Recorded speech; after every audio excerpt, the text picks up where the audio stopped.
are back. We're more than halfway through this sewage of a season called the FPF, as we are now approaching. We're not far away from the end of the regular season. We are just past the halfway point. Well, some teams play 7 games, right? That is wild. Yeah. And some There's teams play something 5 4. games. Yeah, exactly. There's some 4 teams. games. Oh yeah, I guess 4. Is anyone supposed to play 4 or no? So some people, when they might would have have played had 4. like a game and they had like a bye week already, so Yeah. they are, and their games have been postponed as well because of either COVID or scheduling, whatever it is. So yeah, I think there's a couple teams that still have like 4 games played. It's been a little wild. strange, not gonna lie. Yeah, so we're trucking along here. And don't forget, guys, a reminder that in 2 weeks, the week of April 15th, the bubbles come down at Hebert, Lachine, and Loyola. And so the games go outdoors as of April 15th. It's gonna be so cold. And Oh, my miserable. God. I was like, I'm man. checking my schedule. I think I'm playing outdoor games. I got like 2 days, Monday. But it's close to my house, right? So that's the strong part about the appeal about playing at Loyola. But anyway. I have Loyola outdoors actually Yeah. against Aster Sphinx. As we start this show, I do want to take a moment to acknowledge our Instagram page, who has shared a post of a segment of Games of the Week, where it was Dusters 2.0 versus Maccabees, of which you both picked Maccabees. Yeah, I don't remember who I picked. In that game. And I never remember anything. Yeah, you say in it's the like show. people tell me, hey, you picked against us. I'm like, who are you guys? and someone replied with a clown face because you clearly picked wrong for that game. Ah, sure. That really affected my day. Oh man, it's true. Oh, man. How could I have not seen into the future? Yeah. How ridiculous of me. I was, So- I was ripped apart I by do this. have a follow-up on this topic. Okay. Oh, God. Which one of you think is more like dexterous and agilic? Is that a word? Agilitic? Agilic. Well, I mean, like one of us is an active quarterback, Yes. so there is that. The other one, I haven't seen him do anything athletic in a while. I worked out this morning. So I also haven't worked out though. So there's that. Yeah, I so haven't we balance each other here. I haven't worked out since when did I get married? What year? 2019. Oh, it's been a while. 2019. So 3 years, eh? My Mo, would God. you say Well, you're pandemic better kinda destroyed with that like shit. athletics and everything? I don't know. Perhaps. Okay. What's Perhaps that sounds like a whoa. This is gonna matter because I figure to enforce hit the us fact now? that you got the games wrong, Oh. we're turning you into some clowns today. I couldn't find the appreciate noses it. and the props. Oh, fantastic. Eagle. Why is it that you can see through my eye on the podcast? Because you're probably getting a green reflection. I and it's don't have filtered. green eyes. It's so. fine. I'll take it off. So, Pease, this is for you. Oh, boy. That is a whoopee cushion, and this is a air horn. Oh, wow. And Mo, I hope you're good at juggling. Oh, look at He's this. your regular D'Angelo Vickers. Oh, look at this. So can you show everyone a little trick here and everything?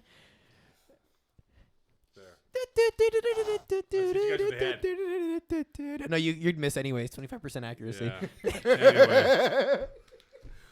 Oh, wow. It's So- rare that there's a room where I'm the most accurate passer. That's really rare. So we're clowns. Okay, cool. Perfect. I had no idea we were clowns. Anyway, so welcome here. For as those we, curious, it's not me ripping ass. It's the Yeah. whoopee cushion for the audio audience. Sure. and we knocked over the clock, by the way, Peace. If we get the clock back up there. There we go. We wasted 4 minutes of talking clown. Yeah. Oh, boy. Okay. Feel free Eagle, to juggle as the show thank you goes for on. helping me ruin the show. It's appreciated. Yep, absolutely. All right, so again, it's a reminder for those out there. It is going to be eventually transitioning to outdoors for those games that have bubble domes over it. All right, let's jump into it here. We'll be joined by Brent Bodkin, the Div 1, Div 2 writer. Any other writers today, Peace, or is that it? Just the one. I'm trying to get some of the women from the women's division to join us. Yeah. I was not successful this week, so hopefully we'll get someone joining us for next Listen, week. guys, we want to have you on. But Ladies, want to have you on, but we need to have the ability to have you guys on if you say yes, so we can talk Yeah. about the women's league. it's appreciated because it's like, it's something we're learning about. We don't have the background, and honestly, I think your stories are kind of awesome, and the way that you came to Flag is something that can be inspiring to a lot of other people. So we definitely want to hear it. We want to hear from any players, really. So anyone at all who wants to come on, do hit us We'll up. even have a segment where we have on a female every week, right? To talk about the women's league. So Absolutely, because it's new. It's new, not just to us, but to the FPF community, right? So it's a way to like people, new to FPF and old to FPF. that's not a thing. But people have been around for a long time, or people who are new. They all know Montreal's finest. They all know like these sort of franchises that exist for a long time in FPF, hashtag NR, whatever it is, right? Like there's franchises that have made a name for themselves. The Women's League are going to get there, and the way to start that is to start getting their presence known in the media. Yeah, and hopefully we can start doing that again as we move towards the final 3, 4, or maybe 5 games a year for some teams. Let's go into Div 1, Div 2. A lot to get to this week as we're starting to see a shape up here. Eeks, if you can let us know who is on the cusp of clinching playoff spots to all the divisions here, that we greatly appreciate it. Yeah, you want to get Brent on the phone first? In a few minutes here. Let's just dive into some questions here, and then we'll get Brent. Look at the standings then. And so one thing to look at, big showdown this weekend is Flagmosac Braves. Flagmosac beat them 2 weeks ago by 1 point in a 57-56 win. So if the Braves can Flagmosac pull off the double over the Braves, because the Braves had a lot of glitch moments against Flagmosac 2 weeks ago, and that would give them their third loss if they were to beat them twice now. I mean, Flagmosac scored 259 points. Braves scored 280. They're the only two to even have cleared 200 in Division 1 so far this season. So, like, that's what it takes, right? Because when you're scoring at that pace, it sort of changes the math in the game a little bit. So it allows for a greater margin of error. And that is infuriating for Braves because they're used to taking advantage of, you're going to make mistakes, we're going to out-execute. And Alex Nadeau-Hughes just drops a stick of dynamite onto that every single time. We've seen him do it with the finest, right? We've seen him do it with all these other, top division teams. Right. And that's how he does it, is the breakneck pace and the pressure it puts on the other offense to operate at that same pace, right? So if there's a team set to do that, I think Flagmosac is a team A whose picture is still cut off at the top. Eagle added to your list. But it's also, on the list. It's on the list? There. Okay. It's on the list of many things to do here at FPF. It's been such a hard year, man. Yeah. It's much a year. But yeah, so like they're uniquely built, I think, to push Braves. Yeah, I think they can push them for sure. I think the Braves I know the Braves won last week, but they have a sour taste from that game because they thought they had the game in the bag, and they choked the game away. Let's call it for what it is. They lost by 1, and they were down Flagmosac by 2 scores in the first half with Braves in control of the football. So I think if the Braves do have some glitches, it's because Joe Mayo has an average game that defense does not play up to their standards. But it wasn't really an average game when you put up 56 points. But they had some he bad. scored 7 touchdowns. Yeah, but they had some bad turnovers though. That was the thing. They had 1 turnover. But it was in the red zone at the 5-yard line. Okay. That would have been I understand. a 3-score game. I understand, but like it's hard to put on Joe Mayu when you score 7 times, you give up 1 interception, and even defensively, like Alex Nadeau-Hughes threw 2 interceptions. You know what I mean? Like, so to me, it's just what I'm saying is that the more possessions you make, you create, then the more the opportunities matter in a sense, right? So like, if you have 6, Braves can go for 6 for 6 pretty much week in, week out, but if you have 10, 11 possessions, it's a different game entirely. It's not easy to score on all 11 possessions, right? At some point, you're going to make a mistake, or the defense will make a play, and that's what they came down to. To me, that it's not choking. Choking is a ridiculous statement for a team game. First of all, when you're up by 2 scores, you're about to go up by 3 scores. Yeah, that's football. That's choking. No, it's not choking. It's choking. No, it's amateur analysis. It's choking. Go back to 1996 where that analysis was created, and keep it there. Because they could put the game away. They could have put them away in the first half, and they had possession of the ball in the second half. But that's the whole thing I'm talking about is there's so many possessions that it doesn't matter if you're down by 2. So like it's just a different approach to the game, and it's something Flagmosac's been able to do for a long time in this league to the best of the best teams. Well, we're going to find out this weekend, right?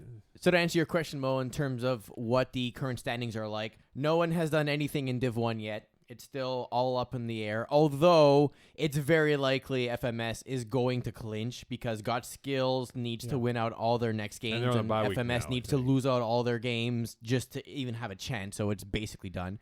And pretty much same story in Division 2. Terra Squad is effectively clinched, even though not officially, And But if they win this KGP weekend, they clinch, Yeah. right? And KGP, All Hooks, Jean Smith-Zick, and Party Crashers are in a very comfortable spot, considering, again, Apocalypse and Incredibles have only a win with 4 games left.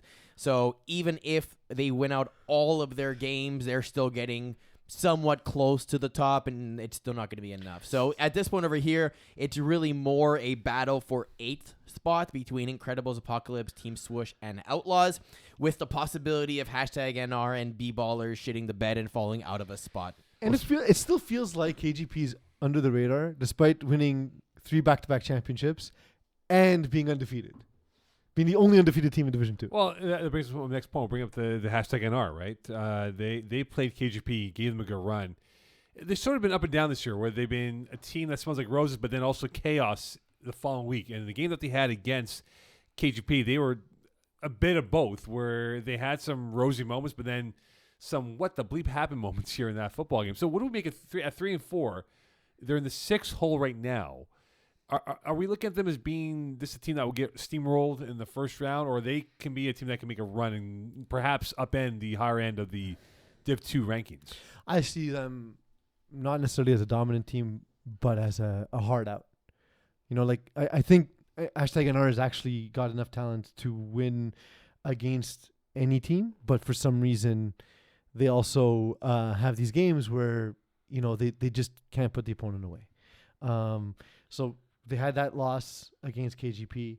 You know, they took a loss to Jean Smith-Zick, but also they did push Jean Smith-Zick, right? Like, it took Jean Smith-Zick all of 41 points to get there, right? They just won by a single score. So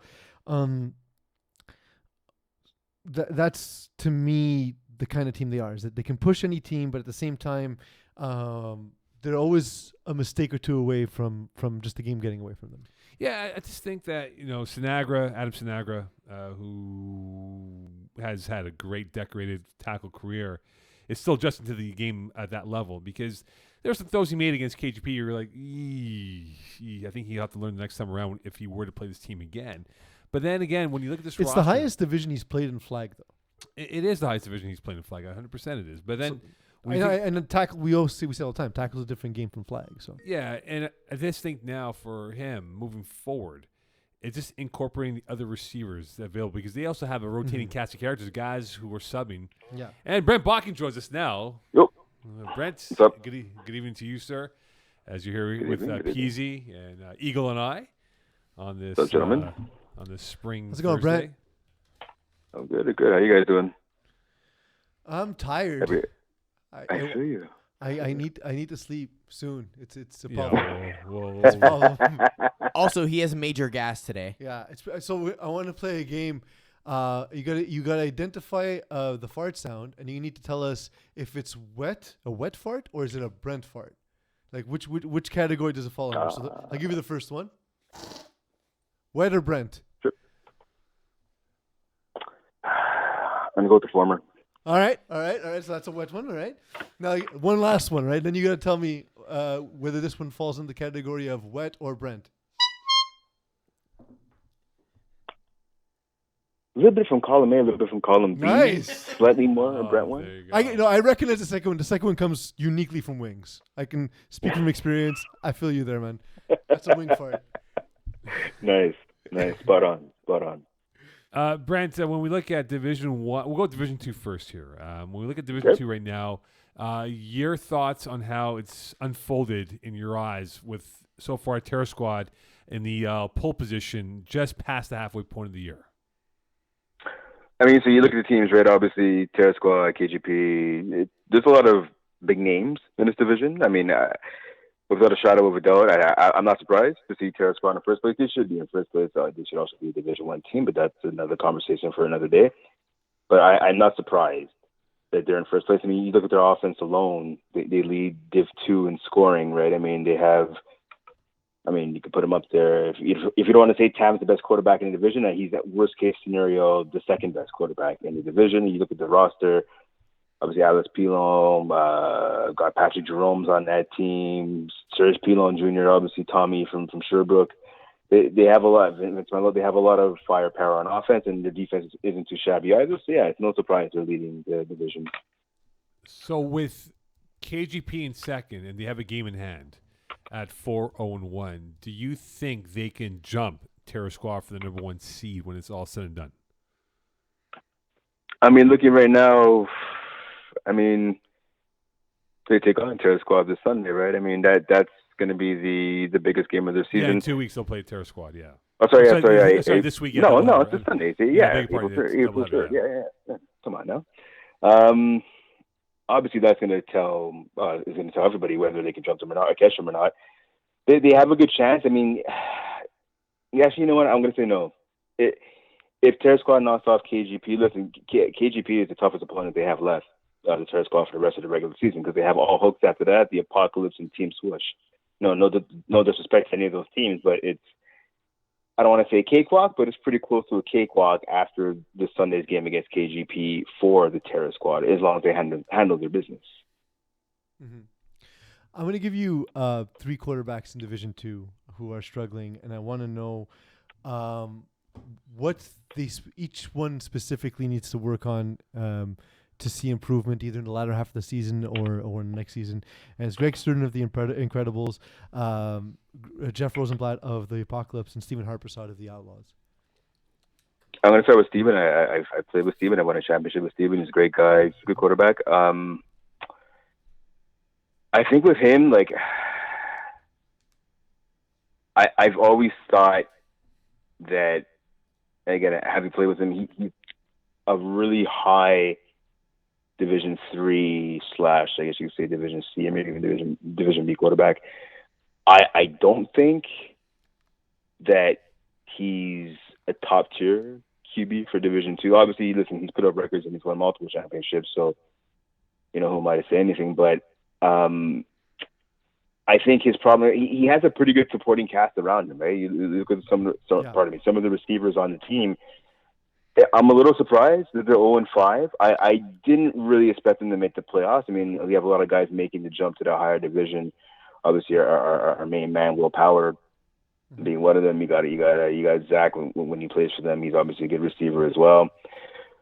Marvin Steinberg, but these are guys who dominate lower divisions, and you haven't really seen them. Maybe not so much Zach in terms of not seeing him at a higher division, but most of those guys, even like Justin Lerner, they dominate like Division 3, Division C.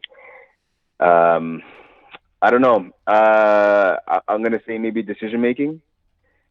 To have a long-winded answer for Steven. So the decision making, sometimes you try to squeeze that ball in a tight window, it's not always there. And again, he's a talented guy who works hard, and he has talent. It is what it is. But obviously, you look right now, 23 TDs and 9 turnovers. That's a lot of turnovers. And we're only at the halfway point of the season, right? So obviously, decision making, I think, is going to be key for him.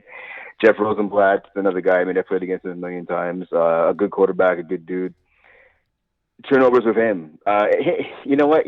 Watching him play is for as long as I have, and even playing against him, he's supposed to one of the ugliest deep balls you're ever going to see. But he's smart and he's effective.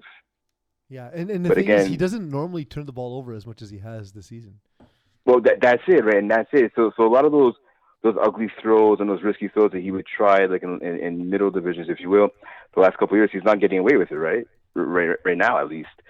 So he really actually has a talented squad around him as well. I would even make the argument that they're more talented, his team, than the Outlaws. But it's just the interceptions, the bad throws, the missing open receivers. Obviously, listen, you play against Division 1, Division 2 teams. The window to get that pass in it shrinks by the second, right? It's really quickly that it's there, and it disappears in the blink of an eye. And I'm not sure, at least right now, based off what he's shown, if he's capable of making all those throws consistently throughout a game. And right now, I think it's coming back to bite their team, at least in the offensive side of the ball.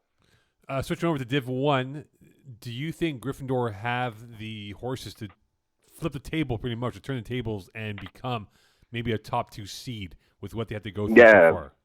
You know what? Actually, I was talking to Ryan Perry, obviously Ray Sean's brother, yesterday at the gym, and he was telling me, obviously, and it's anybody can see it, right? They had a Dan at quarterback, right? Dan's an elite QB. That's the difference for that team. I mean, I love AJ. I played with AJ. I won a championship with AJ. He's not a quarterback, at least not in Division 2, or not in Division 1. or actually even 2 for that matter. But having him throw the ball, it's great. He could run around. He could chuck it up there. But you need someone that can make all the throws and that has great decision making with the ball in their hands. And that's Dan, right? I mean, yes, Dan loves the deep ball, but he won QB of the year, right, last season. So there's a reason for that. He knocked off the Braves in the championship game. He was phenomenal. And going from the guys that had a quarterback before to getting a guy like Dan, and just having someone like AJ and the other guys they have on their team just focus on playing receiver, that's huge. Yeah. I have a question for you. If a team loses 57-56, did the team that scored 56 points choke? Just asking the for a Braves friend. and when they're up by 2 scores and they're about to go for the third score, Asking for a picked friend. off. You know, when you score Picked 7 off in the red touchdowns and you only throw a single interception in like 12 drives. I mean, obviously both defenses took a vacation on that game. The way it should be, Brent. The way it should be. Defense is Vacation. stupid. There's no vacation. There's no defense in this one. Yeah. Well, yeah, there is actually, but anyways, yeah, I don't want to use the word choked. I mean, you did put up 56 points, right? But I do see the flip side of the coin where you're up by so many scores and you still manage to find a way to lose the game. But I mean, that's more of the nature of the game, right? Like how quickly the tide can turn offensively in FPF, right? Yeah. I don't know if you want to the thing necessarily hang it all. Then at that point, you can literally think that a team choked in every time they lose a game, right? Yeah, like that That's out, what I'm right? saying, right? Yeah. That's what I'm saying. I don't understand. So like, if you hear Mo laughing, he's not actually laughing at you, Brent. For some reason there's a hole in my eye on the broadcast, and we can't seem to fix it. It's the light reflecting, turning it green, making it disappear. So Your eyes are bulging. the light is reflecting into my eye and looks like turning Jim it McMahon. green, and it's disappearing into the green screen. You look That's at what's Jim happening. McMahon. Anyway, It's a sorry. strange turn of events. As But you're anyway, saying. I was just asking for a friend. That friend is Mokan.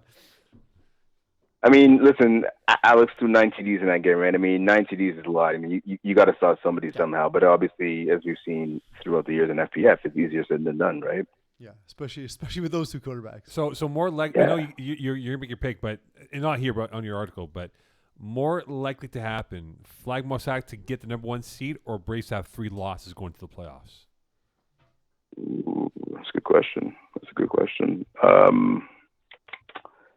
To look at the schedule, you know what? Actually, I'm gonna say, just looking at the schedule super quickly, Braves having 3 losses. They have Flag Mossack, obviously this coming Sunday, and then they have Gryffindor. Yeah, you know what? Yeah, Braves having 3 losses for sure. Yeah, 100%. I'm gonna go with that one. To be honest with you, you look what they play, right? I mean, they have obviously Flag Mossack this Sunday. After that, they have Gryffindor coming up. Yeah. And then they have Regence Medic, right? Yeah.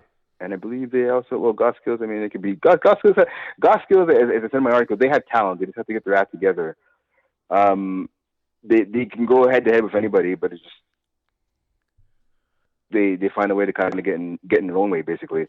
But yeah, so to answer the question, yeah, Braves having 3 losses for sure is the one I would go with. Although I think, Flag Mossack, like, I know it's early, but I think I want to say they've wrapped up Division 1. Yeah. Brent, 2 quick questions before we let you go here. First is, when's your article coming out, man? It will be out. I am aiming for tomorrow evening or very, very, very early Saturday morning.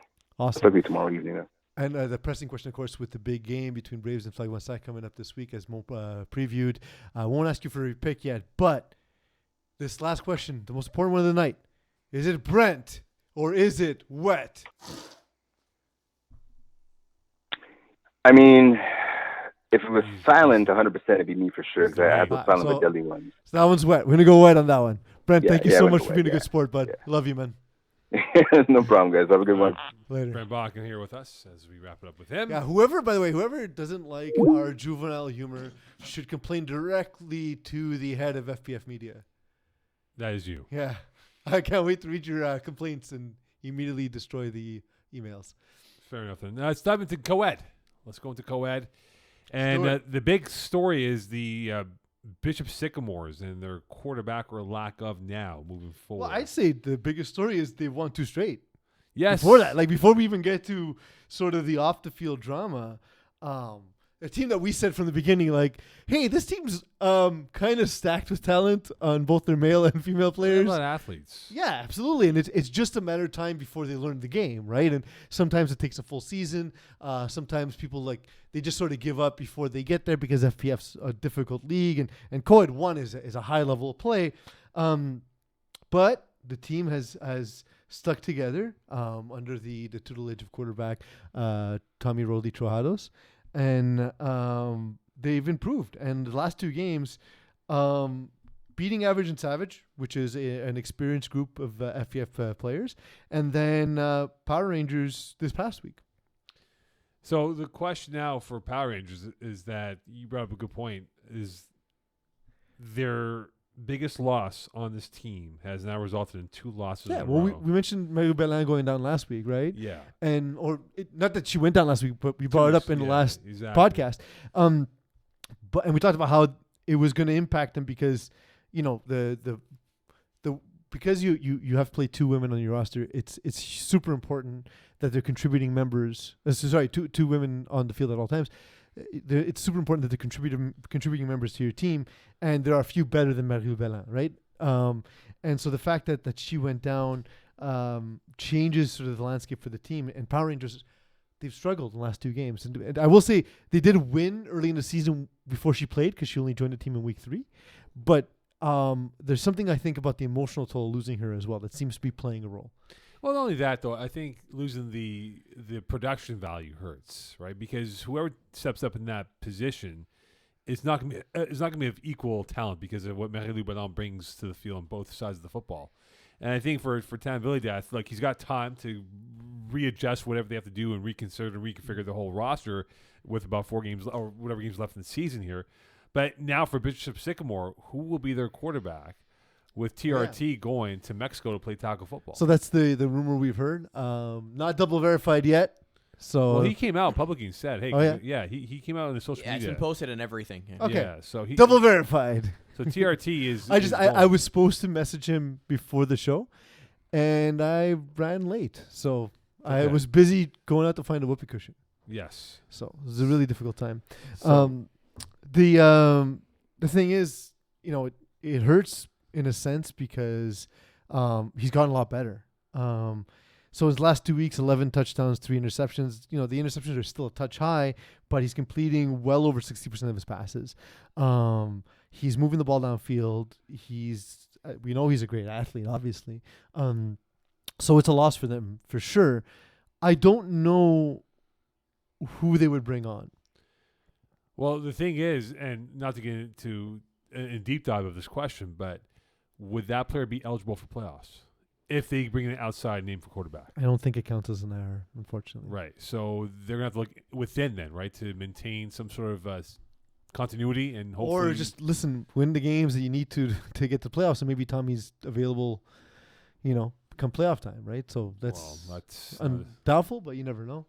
From my understanding of the behind-the-scenes administrative side of this, it seems like someone will be coming in to quarterback Bishop Sycamore, who already is playing FPF, and so will be released from their team and will come in with enough games eligible for them to finish. So they're playing in co-ed already, in this division already. I don't have the specifics, okay, but that's my understanding, and that someone's going to get released from another team and will join Bishop Sycamore as their QB. So I actually think I saw that as well. Now that you're mentioning it, I think I saw that. But like I said, I can't confirm that because I just have it anecdotal. So I don't know exactly what does that create a controversy that whoever this person is, he or she, could be an ultimate ringer that can change? Well, but the thing is, I think co-ed's got a different vibe from a lot of FPF. It's a more communal environment, so I can see someone wanting to help out the situation with Bishop Sycamore because nobody wants a team to just be in a bad spot. So I don't think it would cause the same kind of controversy that if Tommy was to say on a Div 3 roster as a quarterback and this happened and then was replaced by Kevin Lubin, for example, or just anybody who's eligible to throw in Div 3, for example. I'm just picking 2 names at random here, but that I think would have a bigger impact where it's whoa, wait a second, what is this collusion kind of thing? But I think it's got a different kind of vibe, a different communal vibe in co-ed. So I think I think it'll go over a bit more smoothly than it would in the regular division, in the main divisions. Not main, but the men's division. Sorry. I wonder now at 2 and 4 if they can get to 4 wins without TRT as the quarterback. I mean, depends who's throwing, right? Like, it's hard to make that assessment without that, because the thing is, it's not just like, it's not like they're winning games solely on defense, right? Like, they've scored 79 points in the last 2 weeks. Yeah. And especially against like so now that the upcoming games, Average and Savage. Okay, Average and Savage is not like a prolific offense. 2.5 Kittens is a decent offense, I guess. The only thing is the last 2 games is Sriracha Hot Chili Sauce, who can put up points if they need to. And that could be a potential playoff Yeah. matchup. Could. Absolutely. And it just, we know Marquis' offense. We know that he's going to be able to score, right? And First play deep ball. yeah, often. And you know what? He has the arm to do it, so why not? But they're coming off a game this week. I was actually at the field, and I saw him put up 41 points against Average and Savage. And Right. keep in mind, guys, everyone in co-ed makes playoffs. The first place team gets a bye, and then it's 2-7, 3-6, 4-5 in the first That's round. right. So it's more a matter of just trying to get a preferred seat. So right now, they would be playing 2.5 Kittens if it were to be a 4-5 type of matchup and everything. But, I mean, let's be real. The matchups aren't really going to change all that much. As long as you're not facing one of the top 2. Yeah, exactly. No, it's sort of like a streetcar race in the F1, right? You know that you could move up by 1, but that's about it. You're not going to move up dramatically to like a higher end with the way things are playing out with Party Mix and Power Rangers. And, for Power Rangers... Unless one of the teams, for example, Power Rangers, self-destructs in the second That's half it, of the right? season. Unless Power Rangers lose a couple more, and then they open up the window for someone to jump into the 2 spot. So You can have the 1 and 2 cars collide with each other and take themselves out. yeah, well, The Saudi Arabia was terrible, by the way. Oh. to your point about Jean-Félix Marquis, he threw 18 passes and 5 of them were touchdowns this week, and only 14 of them completed. So like nearly almost 1 out of every 2 completions was a touchdown. A lot of the inexperienced quarterbacks in co-ed will just throw check down passes to their female receivers. Not the case for JF Marquis, who's more experienced, of course. Kevin Saint-Marie, I saw make a great catch, 22 yards. And then we see that also with Ava Rimmer-Parla putting up a 20-yard catch as well. So, like, it's a vertical offense at all times. For better or for worse, that's just the way the dude calls the game. I love it. I've loved it ever since he was with, what was that team? Trinity in Division that's 6. right, with the Bengal uniforms. Yeah. That's right. So Kiss My End Zone, Y&Y.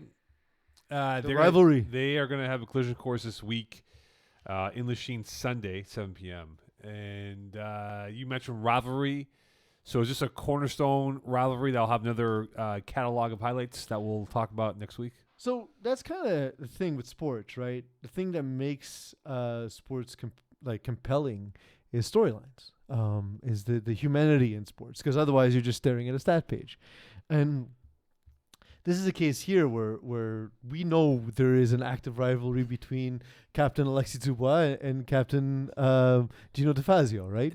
To me, that's the most interesting story about this, in that Alexis Dubois is guaranteed to make an impact by being on the field. Absolutely. Just by his presence. Yeah. Absolutely. In fact, anyone who would take him off the field in such critical situations is a buffoon. It's almost as I if wonder who. you shouldn't have such an effective player just to be sitting on the sideline for no apparent reason while you play people who didn't pay. Oh, But I digress. It could be anyone, though. It could I wonder what the initials are. I wonder if I'll be accused of making it up, even though I know it for a fact. You might get a text message from someone. But yeah, so when it comes to Kiss My End Zone, a lot of this always comes down to Dave DeAndrade and if it's good Dave or bad Dave. It's been more good Dave, so I'm happy to see it. Alexis Dubois, man, he's coming alive as a receiver both here and in Division 4. He's got 8 touchdowns this season. If I'm not mistaken, he had 3 touchdowns for Kiss My End Zone this past week. Was it 3 or 4? I'll look right now. He had Alexis Dubois, our man, Mr. Prime Minister. 4 touchdowns. 4 touchdowns, yeah. Along with Iggy. Iggy scored a touchdown on his only catch. Only 50% catch percentage for Iggy. Yeah, 2 targets, only 1 catch. Kind of not helping out your quarterback. No, there, but it's on average to 6 of 13 from 2 years ago, though. Yeah. 2 seasons ago. But, he's involving Abigail Cockerton. I thought I'd see her get more involved in the offense because, again, I know how effective she can be as a snapper. Erica Dubois having a really good season as well. It makes it so that there's a lot to defend on the field. So I'm curious to see how this goes because, again, it's a different yin and yang from we saw in the fall. They don't have Gino throwing. It makes it a different team. But they got Ryan Dobbs Ryan Dobbs Garnett catching the football though. Yeah, it's still different though. Like it's the best version of yin and yang is always with Gino DeFazio throwing. I would argue that they probably would have been more effective moving up into Tier 1 and trying to compete in Tier 1. So if Kiss My End Zone, It's actually and Rob White's been throwing and yeah. Rob's fine. It just I don't think he himself would say that he's a better option in quarterback than Gino. Right? No, but if they had to stop one, Kiss My End Zone, would it be Ryan Dobbs Garnett for the victory or Justin Weir for the win? I can tell you because I've played on that team. I know what they try to do defensively, and like, you know, Dobbs is a good receiver, but they're gonna allow what they do to the snapper and try and take away the sidelines. They try and take away deep throws, and the key is the where Ryan Dobbs Garnett can hurt you is when you allow him to attack second level. So if they can just force him to catch checkdowns all day, they'll take that. By the way, our boy, Mr. Prime Minister, Mm-hmm. he is averaging one touchdown. You getting ready for this here? On half of his receptions, 53% of his catches have been touchdowns this year. So that's 8 for 15. And that's really impressive. That's an impressive university grade if you're a football player. Yeah. So it's very impressive for him to do what he's done. Maybe He's had between Coed and Div 4, he's got 15 touchdown catches. For a guy, I don't think he had 15 touchdown catches coming into the season combined of all the seasons. I don't think he's had 50 receptions in his career. You know what? Maybe not. Maybe not. I'm not even joking. He hasn't played a lot of offense, and No. I don't understand because every time I've played with him, I've like thrown him the ball. Like he's just a guy who's always in the right location. He understands spacing really well. He's a good receiver, man. So 300s get the win and a birthday cake. Yeah, I was there for that. Did you have the cake? No, I was playing my game and angrily letting it slip out of my fingers. But I was curious to see if it was Forest cake, Mo, your favorite. Black Forest cake. Yeah. I wanted to go out and see it, but I didn't get the chance. But it was so cool. I'm like infuriated because, you know, I just had a 4-and-out. And I'm like ready to like kick something on the bench, and I hear the sweet sounds of "Happy Birthday" ringing through the air, and I was like, you know what? That's a sweet moment. I'm not mad anymore. Did they do just Happy Birthday, or did they do the extended one where it's like for he's or she's a jolly good fellow? No, it was just "Happy Birthday." You missed out. It seemed to be a combination of the English and French "Happy Birthday," but like not one after another. It was just like at the same time. Those are my favorite when they're Yeah. like out of tune. And To me, the more the Happy Birthday sounds like a cacophony of the damned, the happier I am. Like it needs to sound like a broken merry-go-round in hell. That's the best birthday present I get every year is my family giving me a terrible happy birthday. It's all off sync. Yeah, it's the best. Yeah, It makes me one's so like happy. It's like a 4-second delay. One's ahead of the other, and it's like Marilyn Monroe, you tried too hard. That's not what people want. People want a Yeah, disaster happy exactly. birthday. All right, so Disaster 300s, they get the win, and now Commandos gets 1 point, best score in FPF. I think that's the first time I've seen that. So is that correct though? Like Yeah. I know we had a bit of a question about this. Yeah, our it's in the thread. play-by-play. It was a returned. That's what I thought. point Yeah, conversion. exactly. Okay, so Hunters get the win, and now they're at 7 with and 6 games played. What is their ceiling now, Pease, in terms of where they are as a number 3 seed? Are they going to go move up here, or are they going to stay at 3? You're saying Hunters? Yeah, 3 Hunters. Because I just navigated away from that window. Well, they got I 4. had the standings open when we were talking about the game, and then I switched over and I got it back in front of me. Yeah, So they they're a got 3 4 seed now. Yeah, They got 4 games left. Yeah. They're 2 behind Fit Squad. Is it and 10 3 games or 8? It's 10 It's games. 8 games. And playoffs is first 2 seeds get buys, and then 3, 6, 4, 5. Are you sure about that? Because the schedule has them with 4 games left, Eags. You know what? You might be right. I think it's women's. We women's might have is it. changed it this year, honestly. Yeah, because they have 4 games left. on the Yeah. schedule. My bad. I'm team 10 games. I think all of It's, FPF. it's should be 35 to- plus in women's. I think that We are 8 need 10 games for seasons, everybody. actually. I find it to be ridiculous. We need 10 games each. All right, Let's so do it. anyway, that's another story. But 10 games in a movie. so 300s now with 4 games left. what is it? Could they be a 2 seed or maybe even a 1 seed, or are they gonna be stuck as a 3? What's hard is they don't have the head to head against Fit Squad. Yeah. Oh no, wait, they beat Fit Squad. I'm checking. I'm checking right now for you. I was at the game, and I don't remember the score. No, yeah, 300 beat Fit Squad. Yeah. So there's a chance. What's going to help them is if Kiss My End Zone can push back Yin and Yang this week. That gives them sort of like their own lane. And then it's up to 300s to do their own business at that point. Yeah, well, I mean, look, they got a sandwich of games that are easy and tough. Like the 2 games in They between. don't have it. They have Last Sec's an easy game. Last Sec should be a win for them, right? Fit Squad they destroyed last time, but Fit Squad's a really good team. But let's not forget it's outdoors though. That Last Sec. But anyway, that's down the road. But you wonder if the outdoor game might be an adjustment for those who've been playing indoors, right, for the first 6-7 weeks of the year. But Fit Squad, what do they have to do to pull off the win again, Pease, to get that tiebreaker over them? You need to stop the deep ball from 300s. Jean Louis. I tried to say that too fast. The dude's got a cannon. He will check it down, but he wants to stretch the field at least a No couple INTs times. yet. But He's not throwing an INT this year. The thing is, I've seen him play twice, and the dude loves to chuck it. So you'd think that kind of gunslinger is going to throw interceptions. I don't know if there's like a regression to the mean thing where he's going to start throwing interceptions because Oh, I jinxed him, didn't I? if it happens, Mo, it's going to be in this section of games because Fit Squad, they destroyed Fit Squad last time, but Fit Squad's a really good team. He averages 1 touchdown pass for every 3 passing. But that's what I'm saying. completions, yeah.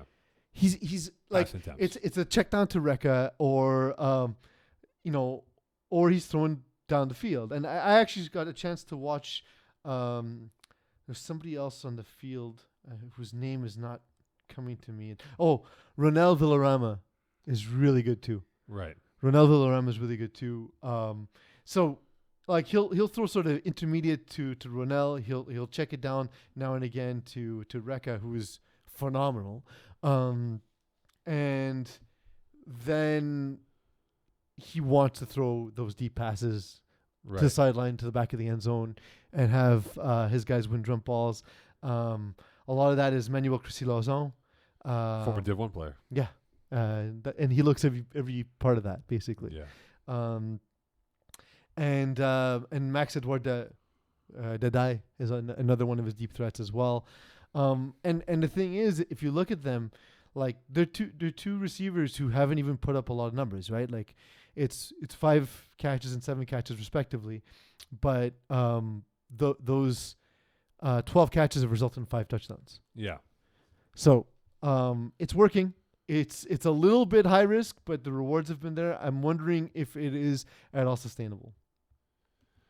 Well, that's going to be the question. From 4 games left, they can be a 1 or they can drop as even low as a 6, right? There's a window that they can be a yo-yo in how they are.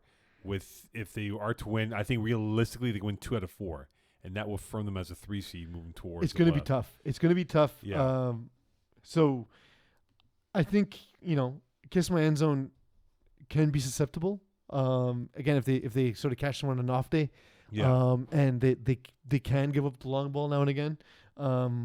That said, Alexis Dubois knows this and will try and take that away. Yin and Yang, again, not as strong as they have been in the past. I'm sorry, I opened the wrong team. I opened the Kiss My End Zone page. That's okay. Fit Squad, they've beaten them already, but I think Fit Squad will be more ready for them this time. They do play Yin and Yang anyway. It's not the same team, but they're still quality across the board. And they have the best rusher in the division, so there's a chance that Georges Louis can't buy the time that he's used to buying. And then there's La Secte, which they should beat. On to Division 3, as we break it down in Division 3, and a lot going on here with what's happening in this division. The big news is Carmen Felice, the quarterback for Expendables, suffered a lower body injury. I did text with him earlier this week, and How's he doing? He's okay. He will get assessed by someone this week, so nothing to confirm yet what the severity is of the injury. So let's just say he's out. How do they go about at the quarterback position, and can they sustain their excellence so far with what they've done and carry that momentum to the playoffs? Well, it does make it more difficult for sure. Gino DeFazio's on this team. He threw in his absence. So it's a competent backup in a sense. It's not Carmen Palici by a long shot, but No. it is a competent backup. I guess Dylan Taylor can't throw, right, in this division? I believe not. I know. Yeah. So the thing is, it's a good receiving core. Andrew Carruthers, we've talked about in previous episodes. He's less well known than some of the other guys. Dylan Taylor in his own right, Ryan Perry, Kendall Myers, Ryan Dobbs-Garnett as well. Top to bottom, they're solid, right? And we saw them get by past their POP, prime, yeah. even though the injury did happen late in the game, right? If I'm not mistaken. Yeah, I recall it was somewhere in the second half. I think it was the midway point in the second half that he went down. So you can tell kind of exactly where it is because if you look at the play-by-play, you have Gino come in and immediately throw an interception. Oh, but there's nobody who likes making fun of Gino more than I do, but it is tough to come in cold, right? Not having warmed up at all, and Yeah. then you see your buddy go down, now you got to throw. It's not a great situation. Like you see, like Pastor Prime had the ball. Okay, they score a touchdown. They get a 2-point convert. Gino comes in, incomplete, defended by Zazon, and then intercepted by Zazon. How good is Pat Chazon, by the way? Enough to I make a pretty stop much- off 2 plays. But He missed me at every position he plays, he struggled early when he started playing quarterback, but he got better at that too. He's just a really good athlete, man. I like watching him play. So they can be at 6 wins before they hit the teeth of their schedule. Though they can beat lightweight coming up, and they got Speed Academy. So 2 winnable games. So if they get 6 wins. I'm curious, actually, Eagle, if how do you think Simon Dagenet, when he sees this schedule, when he looks up the page of lightweight, how do you think he looks when he's looking up the Expendables roster? See, I think it's a tricky question sometimes just because of the fact that we don't really know exactly what's going on. But if you were to Simon's imagine mind. him in his own element, just laying back, preparing for his wedding to the beautiful Sophie, what would he look like as he's scrolling through the page? There it is. Something like There's this. the picture of Simon Dagenet Nice, Simon. looking That up. is finest. It's also him looking downfield this season with his eyes closed. That will be the headshot for the t-shirts we'll make for the road trip up to La Malbaie for him. Yeah. So that's Simon. When he sees the Expendables on his team page, he's gonna worry. He doesn't even want to see what's out there. He doesn't want to see No. the threats that they have because he otherwise would be terrified. But instead, he's confident. By the way, Mo, because you like answering these questions, Blessed have officially clinched their spot because Conference A so far has been sort of semi-trash. It would be nice if the website can automatically recognize playoff spots being clinched. It would be nice.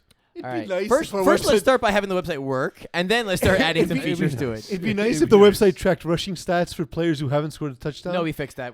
It would be nice if the sort function started working again. We're working on that. Yeah. It'd be nice if the team sort functions ever worked. Working on that. Yeah, they'll be ready for fall 2023. And in Conference B, no one has officially clinched, although Thor's Hammer is pretty much there already, considering Speed Academy can catch them and Mangoose can kind of catch them as well, but it's pretty much done. Yeah, Junkyard Dogs and those guys there.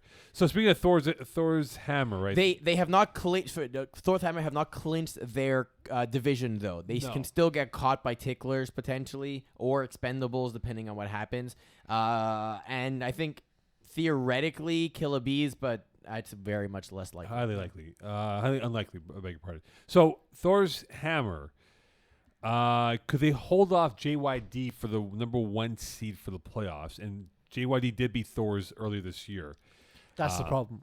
Is do we think JYD's got another loss in them? And our boy Iggy Magnus put it, or I don't know if it was you or Iggy that put the quote from James Drysdale, who informed that this rivalry, that Thor's Hammer has never beaten JYD in this whole history of these two teams. So Thor's Hammer, they have Silent Ticklers, Past Our Prime, and Expendables left on their schedule.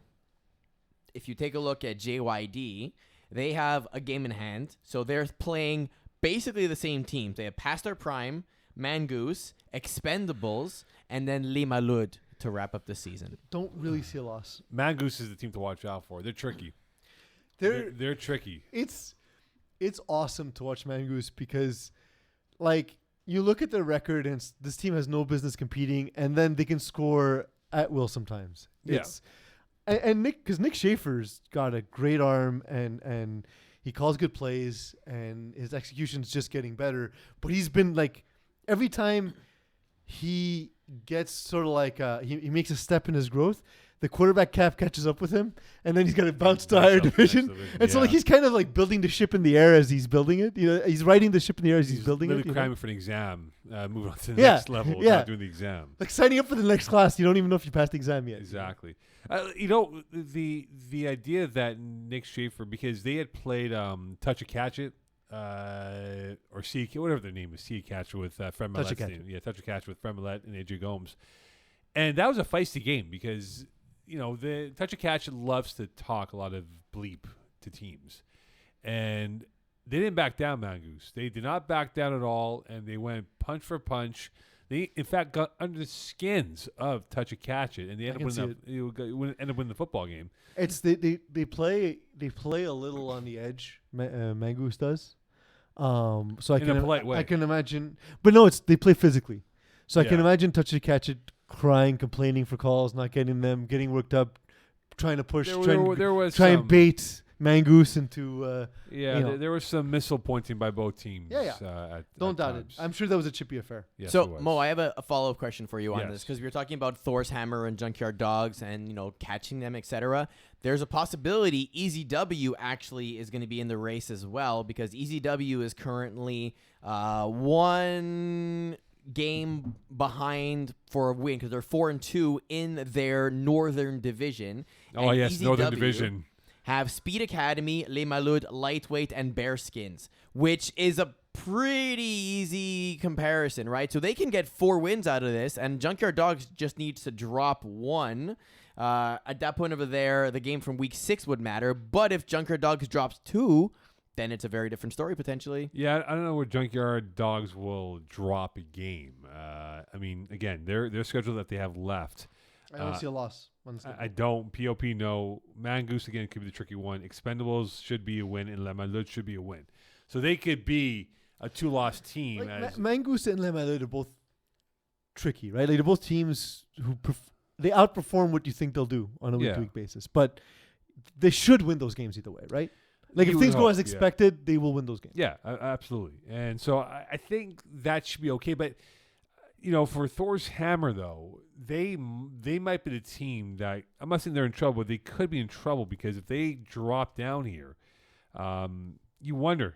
You wonder because have they been tested? I think they've been tested once against Junkyard Dogs, but I just wonder if they're a team that's going to be ready for that trickier proposition like the Mongoose or EZW that they might face in the playoffs. I'm sure of it. This is Junkyard Dogs you're saying? Yeah, I know. Thor's hammer. Oh, Thor's hammer. Yeah. I play think EZW, beg your pardon. I mean, sorry? If they play EZW. Yeah, so I think Junkyard Dogs is more poised to handle those sort of trap games. But I mean, Thor's Hammer's a better team than a lot of these challenging teams, right? So like, they shouldn't get tripped up, but I think of them as slightly more susceptible than Junkyard Dogs. Junkyard Dogs just sort of have like this collection of things that's really difficult for all teams to defend, whether it's speed, size, quarterback discipline. Where Thor's Hammer has a version of that, but not quite as deep as Thor's Hammer as Junkyard Dogs. Of course, I'm parsing hairs, right? Like it's two of the best teams in the division, the two best teams in Division B. Speed Academy, they're in a fight for a playoff spot moving towards the final part of the season here. Do they have the wheels to get into the playoffs? Well, that's why I have a question about the name. Because they have a game at hand. They only have 5 games played. That's right. But does Speed Academy insinuate that they're fast in that they passed like some sort of test to get into the academy? Or are they learning to be fast because they're going to school? Who do you think is the fastest here, Mo? From this roster? Yeah. I will go with Bostappen as being the fastest of this team. Darryl Dursley would like a word. He's fast. Darryl Dursley would like a word. Yeah, he's pretty fast though. So would you sign up for like? Tommy Rolly Trojados would like a word. No, he's not as fast as those. He's only guys. played one game though. Yeah, I know. Would you sign up for lessons to learn how to speed from their academy? But it's again, 10 lessons for how that's the much? thing. I don't know what this academy is for. Is it an academy for gifted fast people? Like I never understood, by the way, academies for gifted people. If they're gifted, they don't need your school. They're already gifted. So then, like, You won't be gifted by other people though. so now is this a bullshit school, or is it a school that teaches you to be fast when you're not fast? Oof, this schedule though. To answer my question, Eagle, which one is it? I mean, I consider myself gifted, and the only reason I would go to a gifted academy is to avoid the stupid kids. So Like PZ9. So they're avoiding the slow kids. yeah, You want to So be they're doing enriched the by same your thing. own people. Like, Yeah. like there's the beautiful club, right? yeah, There's the Speed Academy club. So you want to be surrounded by yeah. Everyone's speedsters. fast. So it just proves that Yeah. in your mind school is useless. is Yeah, what when you're the saying. bell rings, they only have 20 seconds to get to class. Yeah, it's a useless Just tool. a quick. A useless tool. So the Speed Academy have it in them to get in the playoffs then, because their schedule, again, as you said, one game in hand, but they got ECW coming up on Monday, which I'll be there That's to a watch. lot of speed on the field, man. That'll be a lot of speed, a lot of ski maneuvering by both teams. Will the teacher become the student?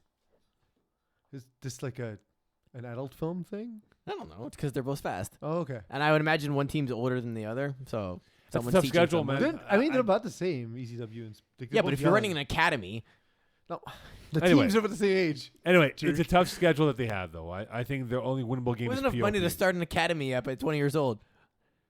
Good point. Oh, wait. Are these just rich kids? I don't like them anymore. ECW, easy win. Sorry, we've derailed this Yes, completely. we completely derailed this whole thing here. So PLP is the team I think they can win, but that's about it. I can't see anything else from that. I mean, ECW maybe, just because, again, it's going to be high scoring and anything can happen. Expendables depends if Carmen Palici is back by that point. So that would put them I at don't 6 know. points. Right now, Killer Bees is at 6. So they need to hope for them losing every single game, basically, from this point onwards, which they have the tiebreak on anyways, so that wouldn't be enough. I feel like if Expendables don't have Carmen Palici, that's a close game. So that's the target that they're looking at then. But the thing is, ECW is a close game also, I think. but Because the styles, right? Like, they're Yeah, both yeah. going to score. And Mangoose, again, because we never know if Mangoose is good or not. yeah, but And then Pastor- like, Mangoose does is it- fighting for a playoff spot. Like, so here's what I'm saying. Is like, given the injury to Carmen Palici, would you be shocked that they win 3 of these games? Because there's Past Our Prime and Mangoose already, plus Expendables, and then ECW also. So it's one of the next 2, and then maybe the last 2 games, I think they'd like to win the last 2 than the first 2. even with the injury to Carmen Palici. For Speed Academy? Yeah. That's Expendables. The Speed Academy is playing Expendables. That's what I'm saying. Like, Okay, sorry. I think you meant Speed no, Academy. I'm saying because we're talking about Speed Academy. Yeah, I think. Would you be surprised if they win 3 of these last 5 games? No, I wouldn't be surprised, but I think they're likely to win 2. Yeah. I still don't know where the third would come from. Well, Expendables with Gino DeFazio quarterback. It's not the same team, obviously, as with but- Carmen Palici. And again, ECW is a game that could go either way. It could go either way, but POP. Look, I was speaking to Craig O'Brien. They have lost, I think, 3 games on the last play, where they've had a chance to win it, or they couldn't stop it on the last play of the football game. They're one of those teams that I don't know how to read them because obviously the cast on this roster is, you could argue, past their prime. But they're extremely they've always been competitive. that. Yeah, but they're extremely competitive in these games. That's the part that is mystifying me, right? Okay, yeah, some matchups are just not good for you, but other games where you could very easily win if just one play goes wrong and that's the end of it, But right? I'm saying we've been saying Pastor Prime is Pastor Prime forever, and they've been successful in Division 3 before. But I think they might be reaching that point of critical mass. But think about Right, it though, they're right? past their If you're prime. if you're But the name is accurate. the ECW game, that one could have been a win. The Silent Ticklers game, that could have been a win. The Expendables game, that could have been a win. In which case, you go from a 1-5 record to a 3-3 record, and suddenly you're in a playoff spot and pushing for an actual nice seating and everything. Yeah, So, it's coming up to the last play. That's what it is. What O'Brien told me. So I mean, that won't be easy for them for Speed Academy, but I think it'll be fascinating to see that play. I think, again, Expendables will be the team to watch out for in what they do. I think they get the next 2 games, but teams like Speed Academy and these other teams chasing for playoff spots, they have some runway to work with, PZ, but they got to win these games now before it runs too short on them. Look, quarterback of the year, Jeff Rosenblatt's team, Harry Prasad, almost identical numbers, both 37 touchdown passes. Rosenblatt 1 INT, Harry Prasad 2 INTs. Rosenblatt 71% passing, Harry Prasad 79% or 78%, 77.9. 77.9% passing. Yeah, I don't know. Flip a coin. Could they be a co-quarterback of the year? I don't think we've ever done that. We Have did we? co-receiver of the year back in 2011, I think. it Why? was. There must be a This winner. is sports. It's either LeBron or Jordan. You can't like two things, Grant bro. Hill or Jason Kidd This were is co-rookie of the sports. years, I though. know. So. Yeah, I'd be okay with either of them. I think either one will feel slighted. Like, if I'm the person choosing the awards, and I promise you I am not. I hate it. I would never do it. Yeah, I'm never thank going to do God. it. The one thing is Jeff Rosenblatt's played less games. So that 37 touchdowns is pretty impressive. If I'm the guy making the decision, I'm hoping one of them has a really bad game and throws 3 picks. You would hope, right? Right? Like, you would hope. I mean, we've been through Thor's Hammer schedule and blessed. They have Bearskins and Kill Bees left. I don't know. Yeah, those can be stat patters. Yeah. The Kill Bees can be a stat pattern for them. On to the women's division as we move into that realm. And look, one player who will not be playoff eligible is Vanessa Beery, who's been a phenomenal talent. It was cool to see her back in FPF. It's like a wrestler coming back. Oh my God, here comes so and so, right? And so she came back. Is this the? Is she the Undertaker gif? No, it's like the Ultimate Warrior coming back. Oh my There God, we go. That's a good one. know, That's a good one. So let's just say hypothetically, Vanessa Beery was the full-time quarterback. Well, it's a different team. Although at the end, that's not bad. Like Flamand Rose. That's make that clear to everyone who doesn't know. Yeah. At the end, Cadette was actually playing okay. Like, she's thrown 6 interceptions, which is, one a game is higher than you want it to be. And the problem with her is she's only thrown the 16 touchdowns. So you can swallow those interceptions a lot easier if you're also scoring. They're not a team that's been scoring a lot of points. So you see that in their point totals. Other than the game where they put up 40 against Concordia, and 40 against Volts, they are not a team that's consistently put up 5 scores that we talked about, right? Yeah, feast or famine with them. But then the one week Vanessa Beery shows up, no, they're playing the Rock, which is towards the bottom of the division, but she lit them up. 140.6 QB rating is monstrous. It's massive. It's if you were project her stats in a 8-game schedule, that's 48 TDs and no INTs. Yeah, Vanessa Beery is an absolute wrecking ball for an offense. So I don't know if the plan, like, the thing is, it's like an embarrassment of riches to have her to call to when Adrian's not there, because again, it's not like Cadet's been playing bad. She's been really, really good. But think about it this way, and no disrespect to Cadette for what she's done. Yeah. So in 6 games, 69 Ts. So that's a projection of 2.5 touchdowns per game. It's not enough scoring. No, right. But in 1 game, Vanessa Beery's got 6. Yeah, but she also played one of the weaker teams. Yeah, highest level players in the leagues had for the women's division. But you're right, a weaker team indeed. Yeah, it's again, and no slight against the Rock because they're developing and they actually, if you watch them play, they're actually a really organized team. So should they be tier 2 then? They'd be good for tier 2 though. We need 3 tiers. We need more women's teams, and we need 3 tiers. That would be ideal. They're kind of in between for me. That's how I see it. So they're between a rock and a hard place. No, they're between tier 1 and 3. Let the joke sit, Eagle.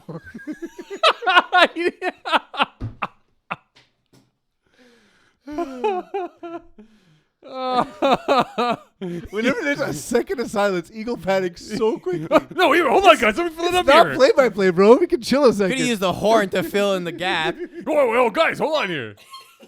Hold on, guys. Let me fill in the gap. Hold on here. I'm sorry I yelled at you. You jumped in your seat. You were not expecting You were that. so worried. Oh, my God, Eagle, man. I can't wait for the road show, The man. Dusters were right. Oh, man. Eagle's going to be so... Can I get that on a t-shirt? The Dusters were right? To wear it on the podcast? The Dusters were right. Yeah, so... Stuck between a rock and a hard place. Yes, that's where we were. Oh, hold on here. They're tier 1, tier 3. Yeah, so they're struggling. They're the lowest ranked team in tier 1, right? So if there was relegation, they would be going down to tier 2. Yeah, so let's just say they were relegated to tier 2. Mm-hmm. Are we looking at middle of the pack, or are we looking at a team that would dominate tier 2? I think they'd be the top team. I don't think they would dominate. And they're playing VC Cubs this week. Did they play against Volts? I'm looking here. They will They do have not play Volts. No, they don't. No. That would have been a good measuring stick. But they play VC Cubs this week, and VC Cubs are struggling. So we'll see how they handle them. If they lay a whooping on them, then that's your answer right there. They had a good game against Les Bleus, actually, 25 points. That's Again, because if you watch them play, they're not incompetent. Like they're a very well organized team. But you think you have to They put execute together, good concepts. It's just you got to put it together. it's gonna take a little bit. It's gonna take a season or two. I noticed I played them because they were an almost all women's team in co-ed in the fall. They had just Alex Laroche was playing with them. Right. And they adapted so well from drive to drive to drive on defense, and they're all really good at executing different concepts. I've been really impressed with Alexandra Falconcourt. She's got 7 TDs already. Huge season for her. And on defense, she's all over the place. Like, it's 36 tackles, and I can tell you from watching, it's not somebody who's getting picked on. She's flying all over the place. Yes, Eagle. You're upset about something. No, that's just crazy. 36 tackles in 6 games with 4 PDs, a sack, and INT for a pick 6. Like, that's absolutely insane. No, she's everywhere. We say sometimes, like, well, is this player good, or good at playing the flats, or are they getting picked on? That's not the case with her. Who will be She's the really first? Not to go off course here, but who will be the first female athlete from the women's division in the Hall of Fame? Well, it would be one of the first ones to start. Sarah Parker and Vanessa Beery, if they get the years of service, I would imagine. Well, does this count as a year of service for Beery? I think if you playoff eligible for it to be a year of service. Is that true, Eagle? Yep. Yeah. So she's gonna be delayed, but it's thought about right now, right? Like, I mean, if this division continues to grow and flourish, Oh, absolutely. I mean, theoretically, you can also count people that started in co-ed that have now moved their ways into women's, like the traditional even, like, names: I Jasmine think Farmer, Marie-Lou Benham, Jasmine Farmer, Marie-Colette Noël. Melu Cote Noel, I think it's going to be up there too. Yeah. But like, it's going to be the original crop from co-ed. Exactly. I would imagine. So Les Bleus are now still undefeated, a chance to go 8-0 at 6-0 right now. Are they a true number one P's, or are we looking at this where we're going to see like a race of 1, 2, Since this is a week where everyone yelled at the podcast, who was yelling at us Who, from women's? It was Blue Pud, right? Yes, but that's for a different reason, though. why They weren't yelling at us. Who they're yelling at then? In general. About who? In general. They called us out. They said tell the podcast that we're the team to beat. After Okay. beating Concordia. Oh, I don't remember. Okay, so you're the team to beat. But You're they didn't 6-1. play Concordia. I'm very confused. Wait, Maybe we called ourselves out. that happens more often than you would think. Yes. That happens more often than you would think. Oh no, it was Brent. Sorry, Brent. Yes, Brent is the. They are Montreal Blitz. Cool. Right. So they call us out for not acknowledging them. For not acknowledging them as the top team in the division, even though they're 4-1 in third place, with a couple games in hand. Yeah, well, that's they've played less games. Well, this Look, game's you do going have to a be loss, a big though, one. like- Then Bleu against Brut. Which is April 10th in Lachine. Yeah. That said, they have a loss, and we have an undefeated team. So correct me if my math is wrong. That's But like basically, saying, this is the game that's going to determine who's Yeah. going to take first place, right? Exactly. that's Game of the like, week. that's like saying Miami's better than Clemson when Clemson's undefeated and Miami's got 1 loss. Like, relax. Okay, you get your chance against Les Bleus coming up soon. Yeah, absolutely. Or like saying that Alabama was as good as Georgia when one of them is holding a national championship and the other one is Rob Campana, his team. In all seriousness though, like they're excellent. Despite us not knowing a ton about all these teams at the beginning, obviously playing with the Blitz make them. I'm really It's a hoping. good Like, football team. I'm really hoping I got the team name right. Like I'm always second guessing myself in women's. Never second guess yourself, my friend. Oh, I have to because I've been corrected. I've never been corrected so many times. No, don't be confident what you're saying, Pease. And if Yes, it's Montreal wrong, Blitz. Yes. All right, got it. They are the Montreal Blitz team. They're really, really, really, really talented. So I'm looking forward to seeing them moving forward. But Brut and Les Bleus this week is going to be top billing, I imagine, right? You would think it is top billing. Because remember, Brut got Griffins coming up. Then they play Flamand Rose, and then they got Les Bleus. So I last game. was on Les Bleus page, and Yeah. Les Bleus next game Yeah. is against Brut. I didn't realize that they have 2 games this week. I didn't realize Brut have 2 games this week, and I guess Les Bleus are on a bye.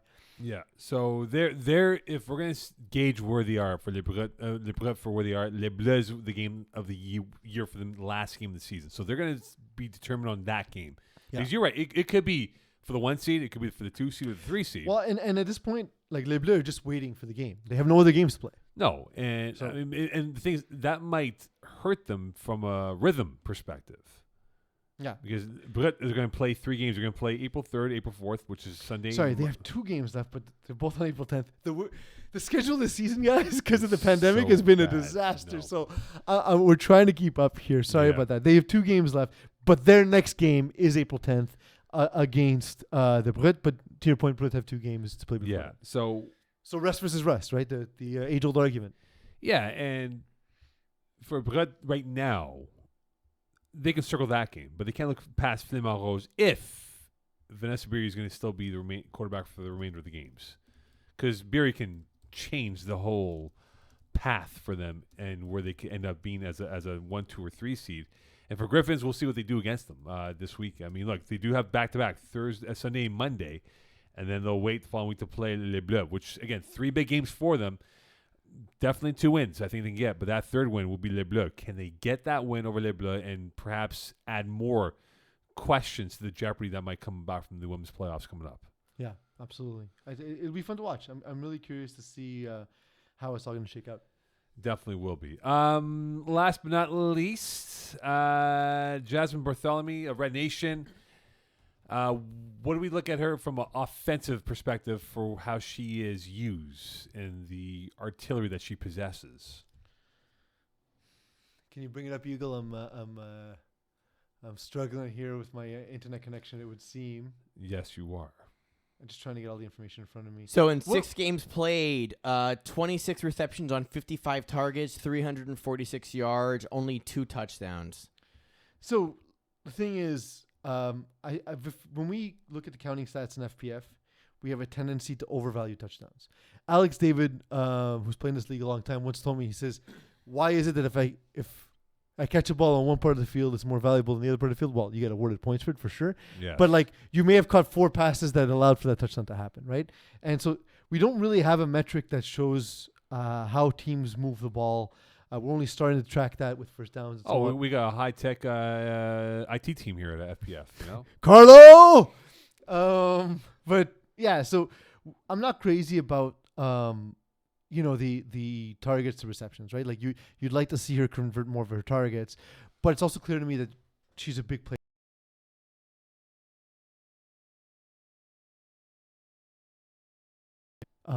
This is someone's going to be close to 600 yards in the season. I would imagine there's some bit of how can I put it? She's been a little unlucky when it comes to touchdowns.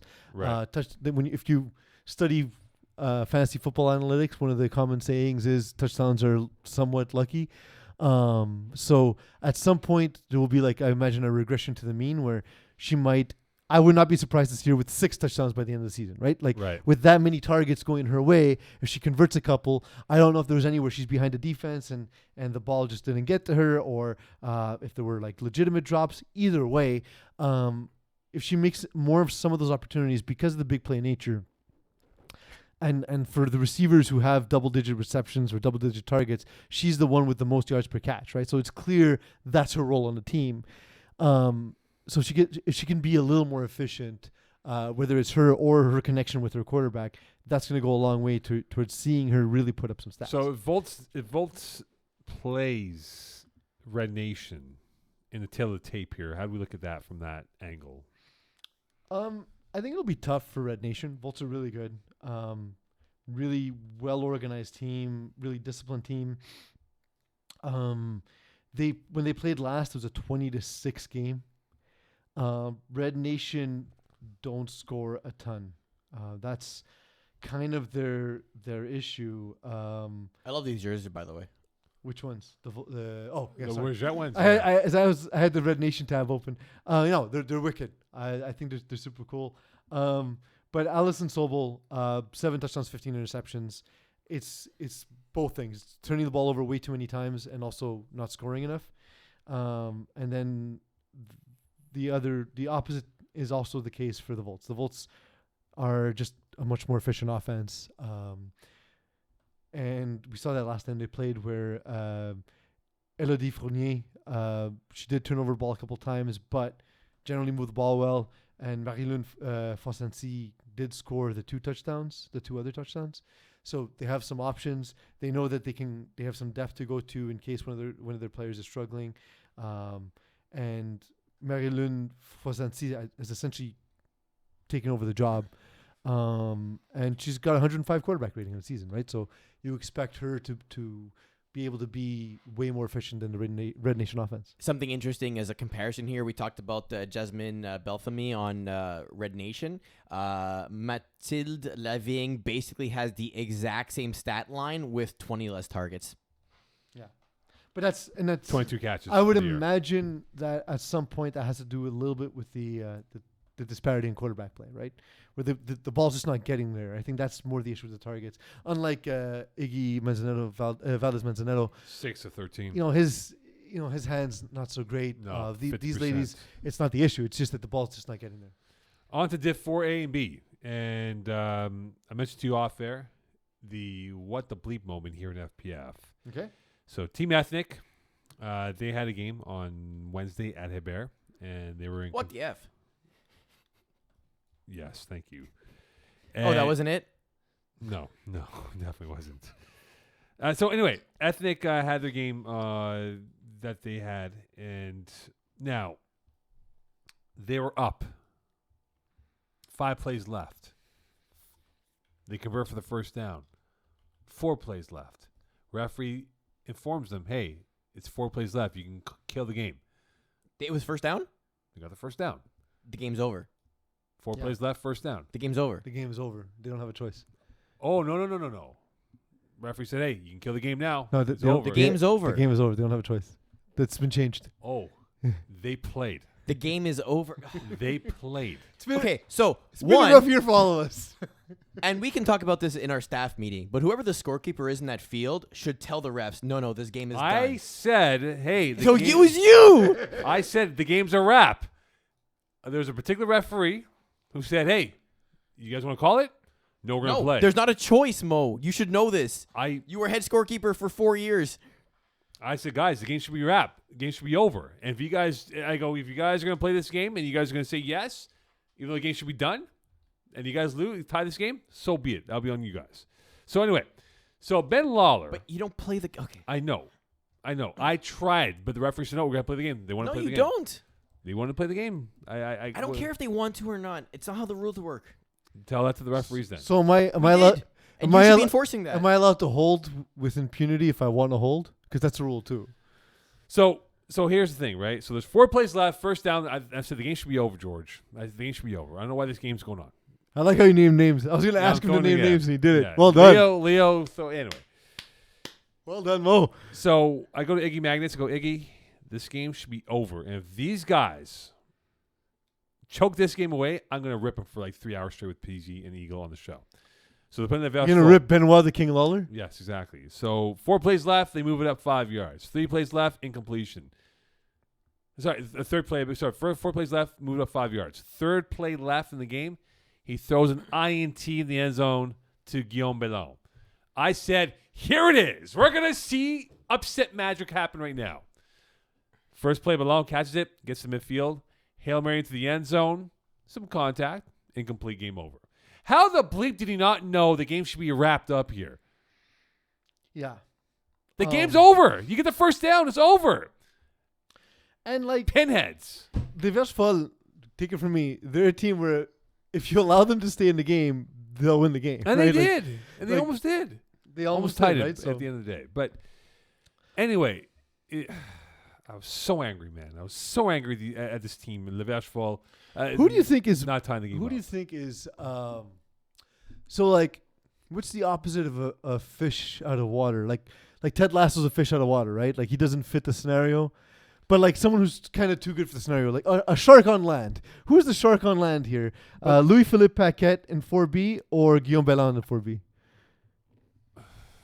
Probably Belong for me. Because both of these guys are absolute studs. Yeah, they're good. Who have the ability to wreck this division, Belong, right? former McGill guy. But anyway, this really ruined my night with 5 minutes left in the hour. Yeah. So I wish they lost Team Ethnic.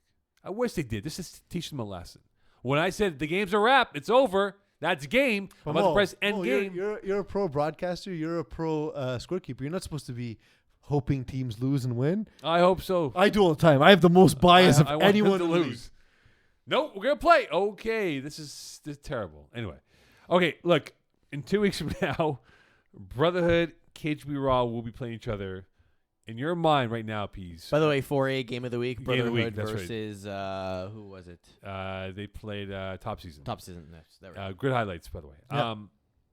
Who is the best team in 4A? Is it KGP Raw or is it Brotherhood? Before you answer that question, KGP Raw has basically clinched, but Hurley and Sons and Backyard Bullies and Big Fun could make a push to potentially make that impossible. Yeah, if but KGP wins this weekend, they need 2 of those 3 teams to lose. Exactly. It goes playoff spot. And in Conference B, again, Brotherhood have not officially clinched, but it's going to take a miracle from Nomads or Les Bleus to make that happen. So. There's when you're playing quarterback in FPF, there's these moments of growth that happen, and we kind of saw it from Ryan Garber in the past couple of seasons, right, for KGP Raw. Yes. We see it's clicking now. He's getting it.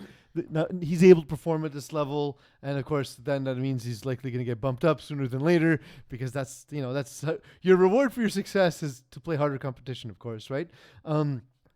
But Ryan Garber's been killing it, right? Like 30 touchdowns, 3 interceptions, amazing.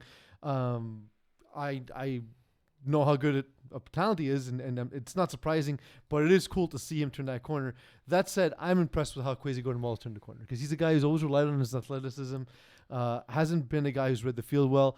We didn't believe in Brotherhood at the start of the season, right? We said that maybe this is where they jumped the shark, and they've proven us wrong again. They're just really good at building rosters, as it turns out. What they're going to do is they're going to find someone else next year to be the quarterback. So I'm in the exact opposite camp as UPs, especially after watching the game footage from this past game of the week. So Kwesi Gordon actually has 25 touchdowns, but if you look against where he actually had them against, he had 7 against Hurley and Sons, which were not good in that game, essentially. No. He had 5 against Sparrows Cougars, who didn't put up a score themselves. He had 4 against Les Bleus Branleurs, which was also kind of a blowout and everything. And so you look at where you actually got scores and everything, and you look at the game footage. It's not by making the best throw in the best moment. It's First of all, 27 touchdowns. Okay, yeah, because it probably didn't update yet. No, because 2 rushing touchdowns. Oh, very true. All touchdowns count. Very true. Sorry about that.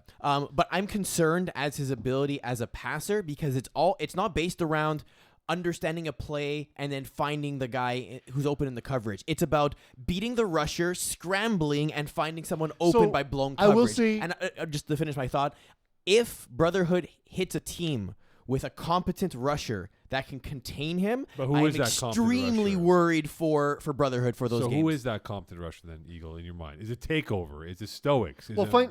I'll let you look that up in the meantime, but I have a slightly different take because I will agree that Kwesi Gordon is still relying on his athleticism. There's not a lot more athleticism in FPF than there is in Kwesi Gordon, right? His legs? Yeah. Not just fast, but his ability to cut, it's nonsense, right? His legs are like horses, yeah, man. The dude's fast.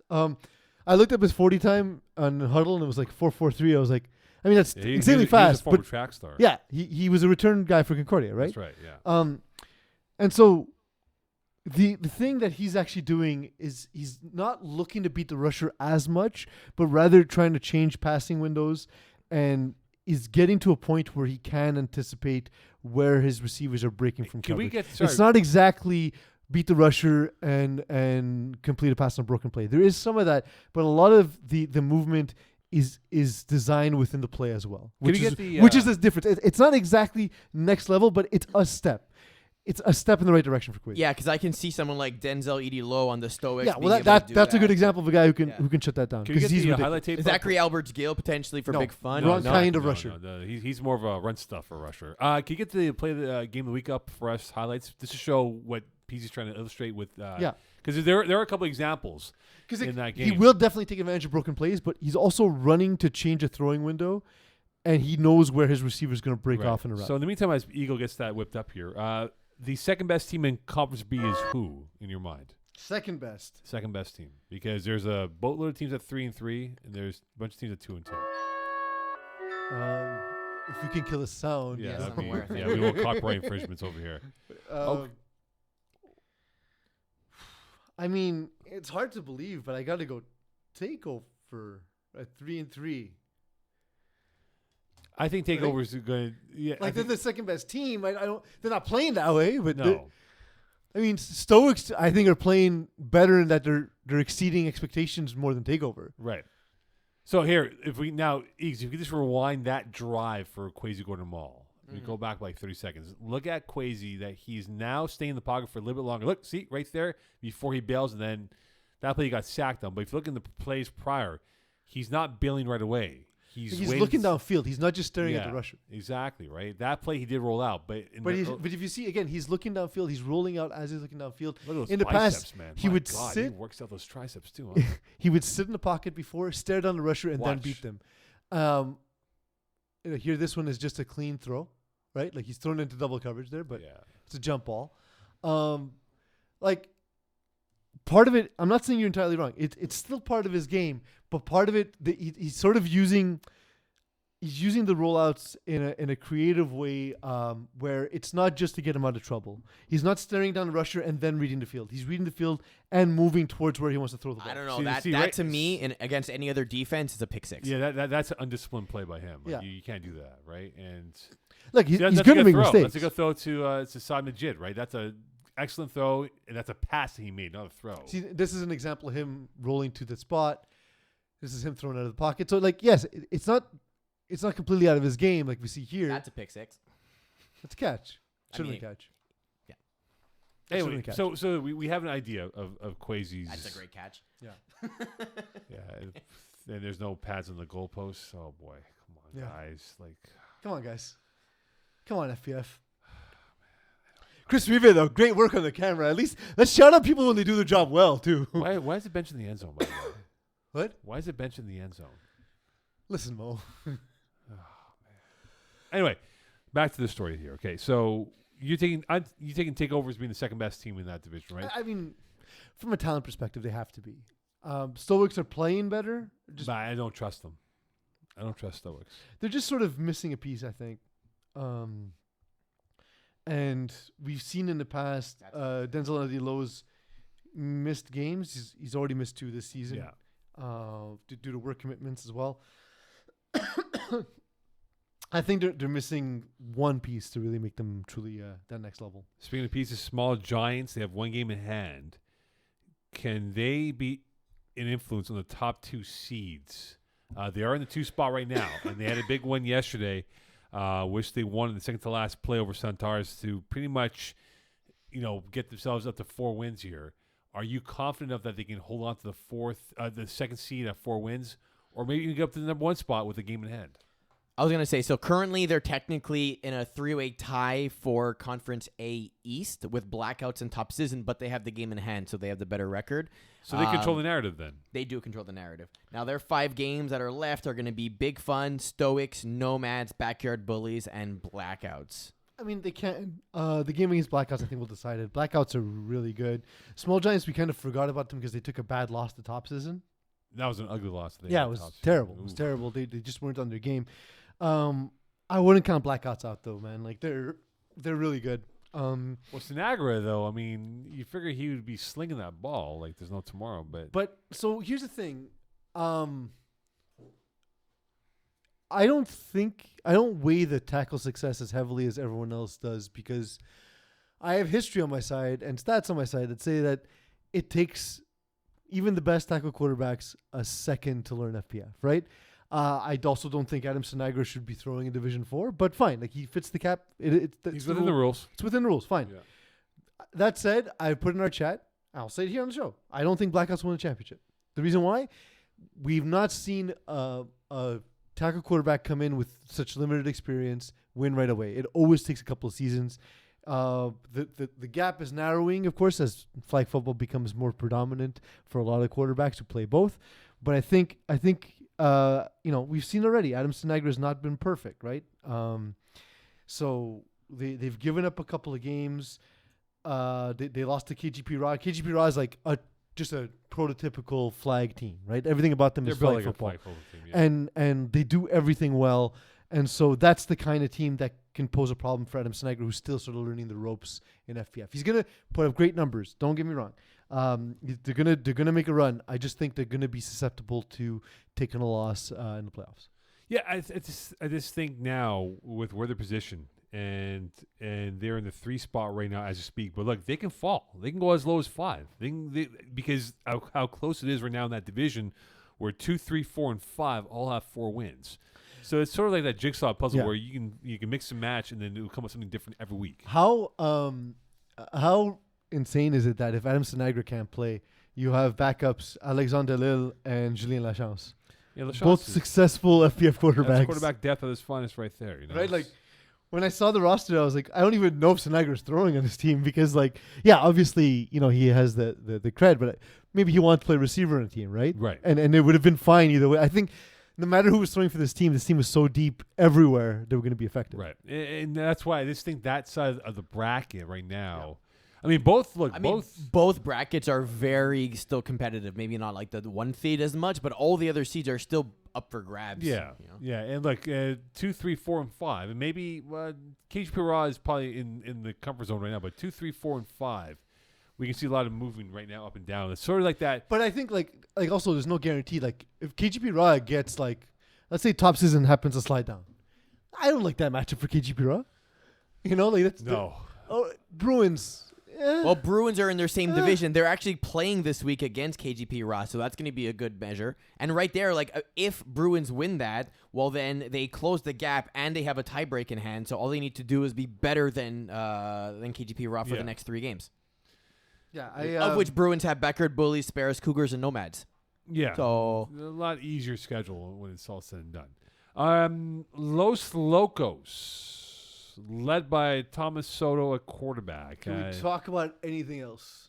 Well, no, it's fascinating though. Can I hate you a lot. Why? Why do you hate Los Locos for though? Because you're trying to buy time to open up the page? No. Look at their last game, Mo. I know. That's why I hate Los Locos. I know.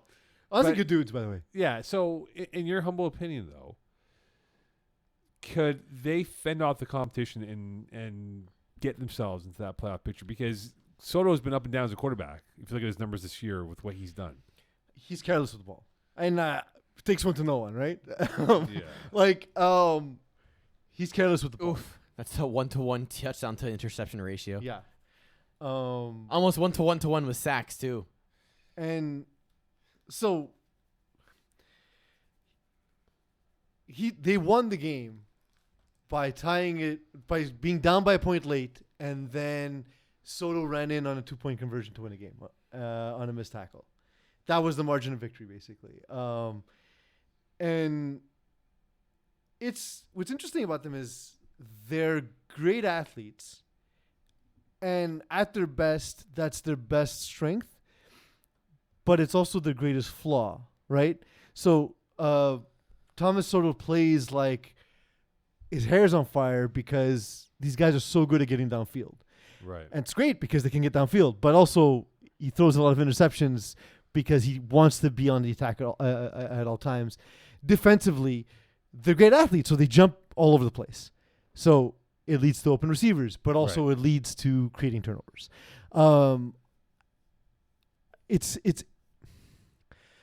I think that they're going to struggle for parts of the season, but I think they're on the right path to getting good at FPF quickly, because you can't teach athleticism, right? No, but they need to learn the FPF game if they're going to become a better team. And they will, though. And just with the adjustments I saw on the field, and the raw instincts are really, really, really impressive. Impressive against you guys. Yeah.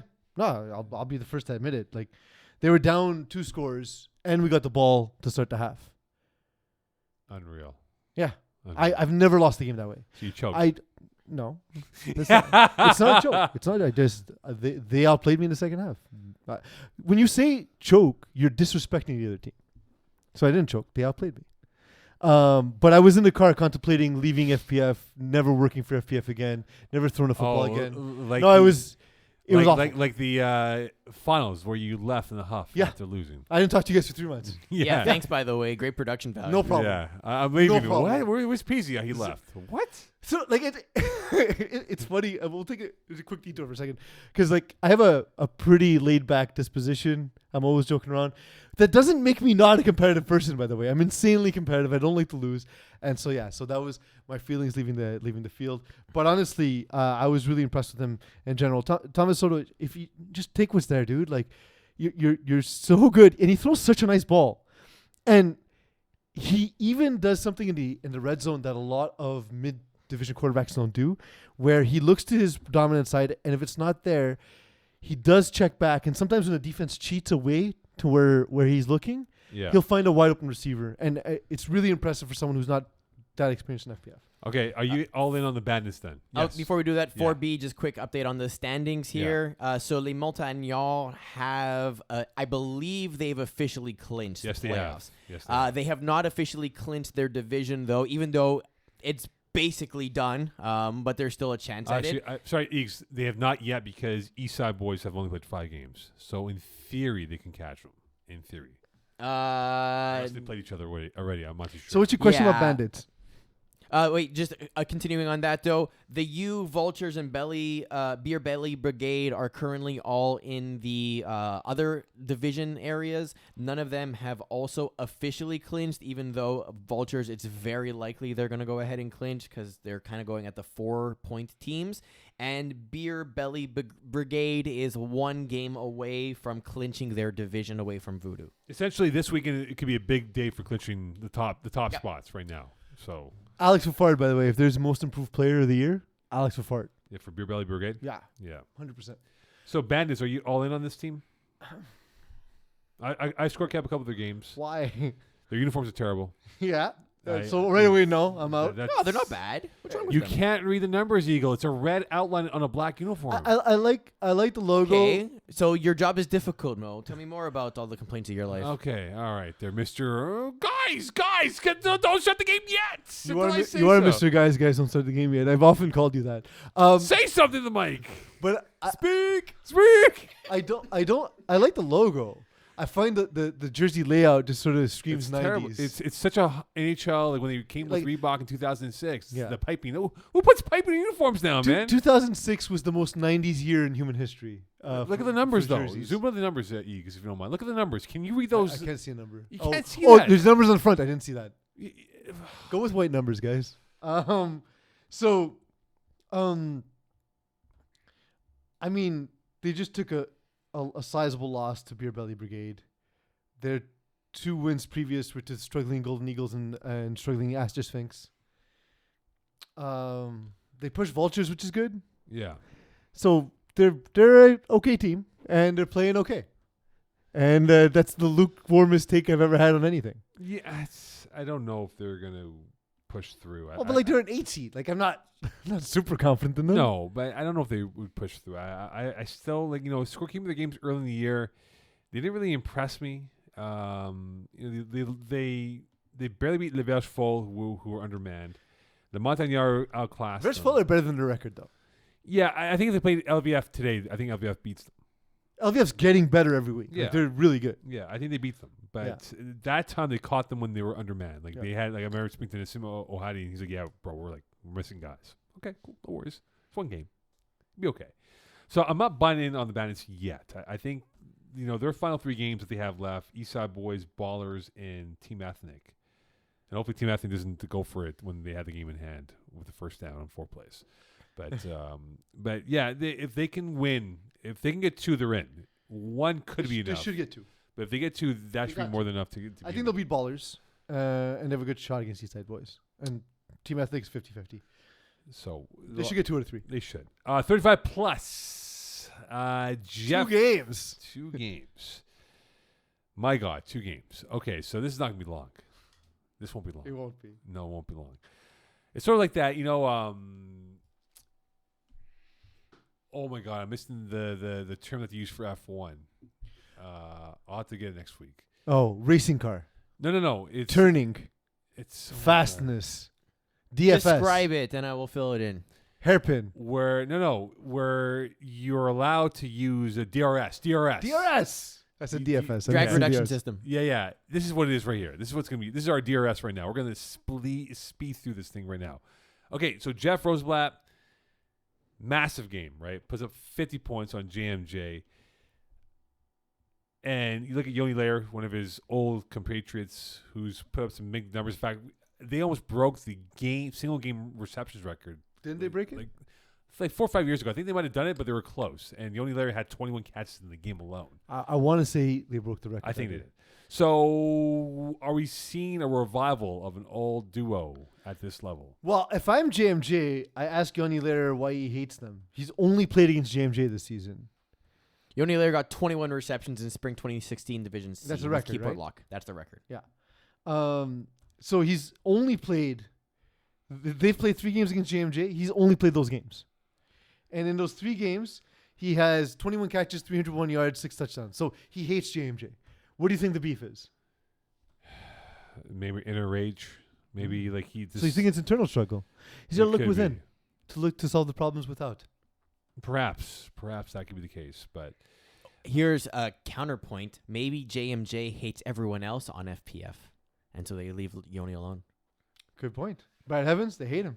Only one and catch. maybe they Hawaiian don't. shirt, They, man. or perhaps they underestimate Yoni Layer's ability as a. Yoni's, well, because he's a bigger dude, right? Yeah. But he moves real quick for a guy that size. Yeah, he's like a poor man's Kevin Smuda. Is he snapping, or is he more like a slot?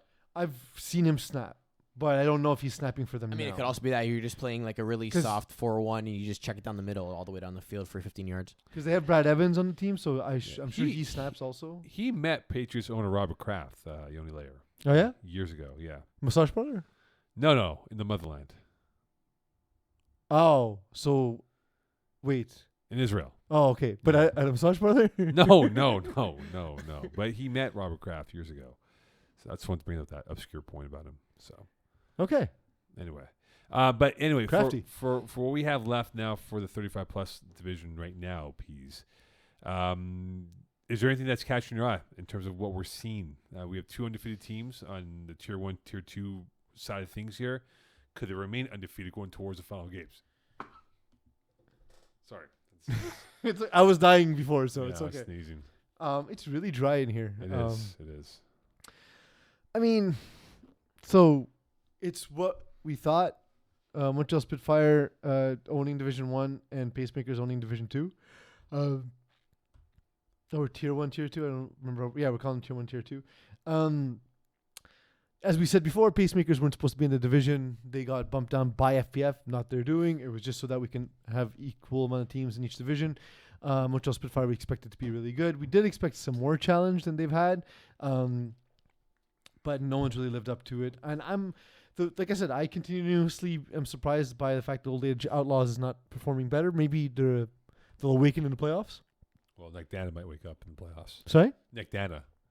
Well, yeah, but that's the thing is like they're a group of guys who largely like have played together, right? And they're not without talent.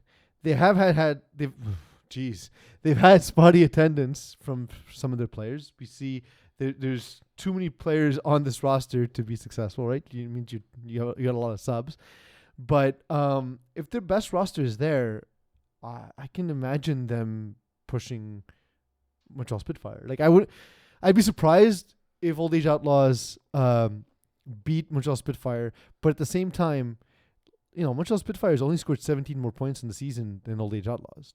Old Age Outlaws is the second most prolific offense in the division. And yeah, they've given up a ton of points, but I feel like that's something that's improving over time. Right. You know what I mean? Like, you give up 42 in a game against Monster, that's going to inflate it. And that happened, a couple weeks ago, and they did lose to Shenanigans 38-37. So maybe it's not actually improving, but it's a snapshot of just a couple of games, essentially, that then made it look worse than it is. So what do we take away from the Pacemakers and their close, shallow margin of victory? Good game by Brody Windsor. I don't think it's sustainable. I think it's boredom for pacemakers at this point. I think they know they're the best team. I think they're looking ahead to the playoffs, and they're just sort of checked out, is what it feels like. Well, the playoffs aren't far away for 35 plus. I wish it would be in line to the 10-game schedule. Yeah. Maybe next year we'll have the 10-game schedule. By the way, the game ended on an interception by Jim Calastris. Our boy, GMK. So, you know what? But again, Brody Windsor had a chance to win the game at the end, or tie it in any case. Plus EP. But they could have won the game. 30-32. On to 5A and 5B as we look now towards that division here. Before we get into the topic here, Step Bros. What do we look at Step Bros right now in terms of their overall situation? Are they in no man's land for where they are locked up right now? They're 3-3 in the 4th spot. They could fall and be out of the playoff picture by Sunday. But are we looking at them as being a contender to the top 2 or a pretender towards the bottom third? I don't think there's anything pretending about them. They're about what they are. They're a average performing team. They sometimes face teams that are more athletic, like Goofy Goobers and Los Bandidos, and Ravens, where they win on a 3-game skid. And then there are teams that they've, like this week, they've faced Pinchellos who are really struggling, right? They're having a hard go of it. And Step Bros handle them easily, right? So I think they're tremendously matchup dependent, is what that comes down to. Weeks is it 8 and 9 versus Metaverse and the REIT are going to be big ones because those are guys currently 1 and 2 in their conference. So that's going to give you a good idea. And even the game this upcoming weekend's Backwoods Football Club, they're in Conference A but still with a positive record. So that could be. I mean, granted, Conference B right now is extremely tight if we take a look at the standings for playoffs. I feel like it's a good game against Backwoods Football Club. I think it's going to be close either way. But I think the other two, I think the REIT and Metaverse will beat them. Laurent Sanzaloni is he played quarterback last time, and I know him because he played football for McGill and Huntsick. Nobody's clinched, by the way. I mean, it's balls deep. The REIT and Metaverse are in the best positions, but it's still not official yet because it's still extremely this week, tight. Though they could this weekend. So Sanzaloni, I mean, I feel like they're going to weaken themselves if he is the quarterback than a receiver. But I don't think he's intending to play quarterback, right? No, but he played, right? But the fact that he had a good game, though, could it go through their minds and say, hey, maybe he could be our answer here at the quarterback position? He had an okay game. I mean, 17-25 for 209 in the average 5 TDs is not so bad. But 2 INTs against one of the weaker defenses in the division. Like, you know what I mean? Like, they're facing a team that's struggling. They got 2 extra possessions on the 2 interceptions by Vince Romano. I think they know that they're best having one of their best receivers play receiver. I think that's pretty logical. And Jeremy Deschamps has been good too. Like, yeah. He's 15-4 through the air. He hasn't added any rushing touchdowns, but you like to see a little more scoring, but he's protected the ball. He's moved the ball downfield. He's got to complete some more passes, I'd say, because you want to aim for 60%. Yeah. But the QB rating's remarkably similar for the two of them, right? In the games where Sanzaloni's played quarterback, he's 93.6, and in the game where Deschamps played quarterback, he's 92.4. So when we look at the top tier teams of this division or conference, beg your pardon, Balls Deep, Ghost, the REIT, and Metaverse. Who's more vulnerable right now among those 4 teams? Well, I really like the REIT. And Ghost lost, by the way, to Vulture 2.0. Yeah. Vulture 2.0, good. So you're saying, sorry, the teams were the REIT, Metaverse, Ghost, and Balls Deep. Hold on here. Sorry, or, I just turned the page to the other stat I wanted to get for you. And Balls Deep, yes. So to break these down, so the REITs have 5 games left. They're playing Wubba Lubba Dub Dubs, Buffalo Wild Wings, Step Bros, Goofy Goobers, and Streets Ahead. Metaverse have Longhorns, Step Bros, Wubba Lubba Dub Dubs, and Bandidos. Ghosts have Mighty Six, Ravens, Streets Ahead, and Balls Deep. And Balls Deep have Kings of the North, Mighty Six, Buffalo Wild Wings, and then, of course, Ghosts.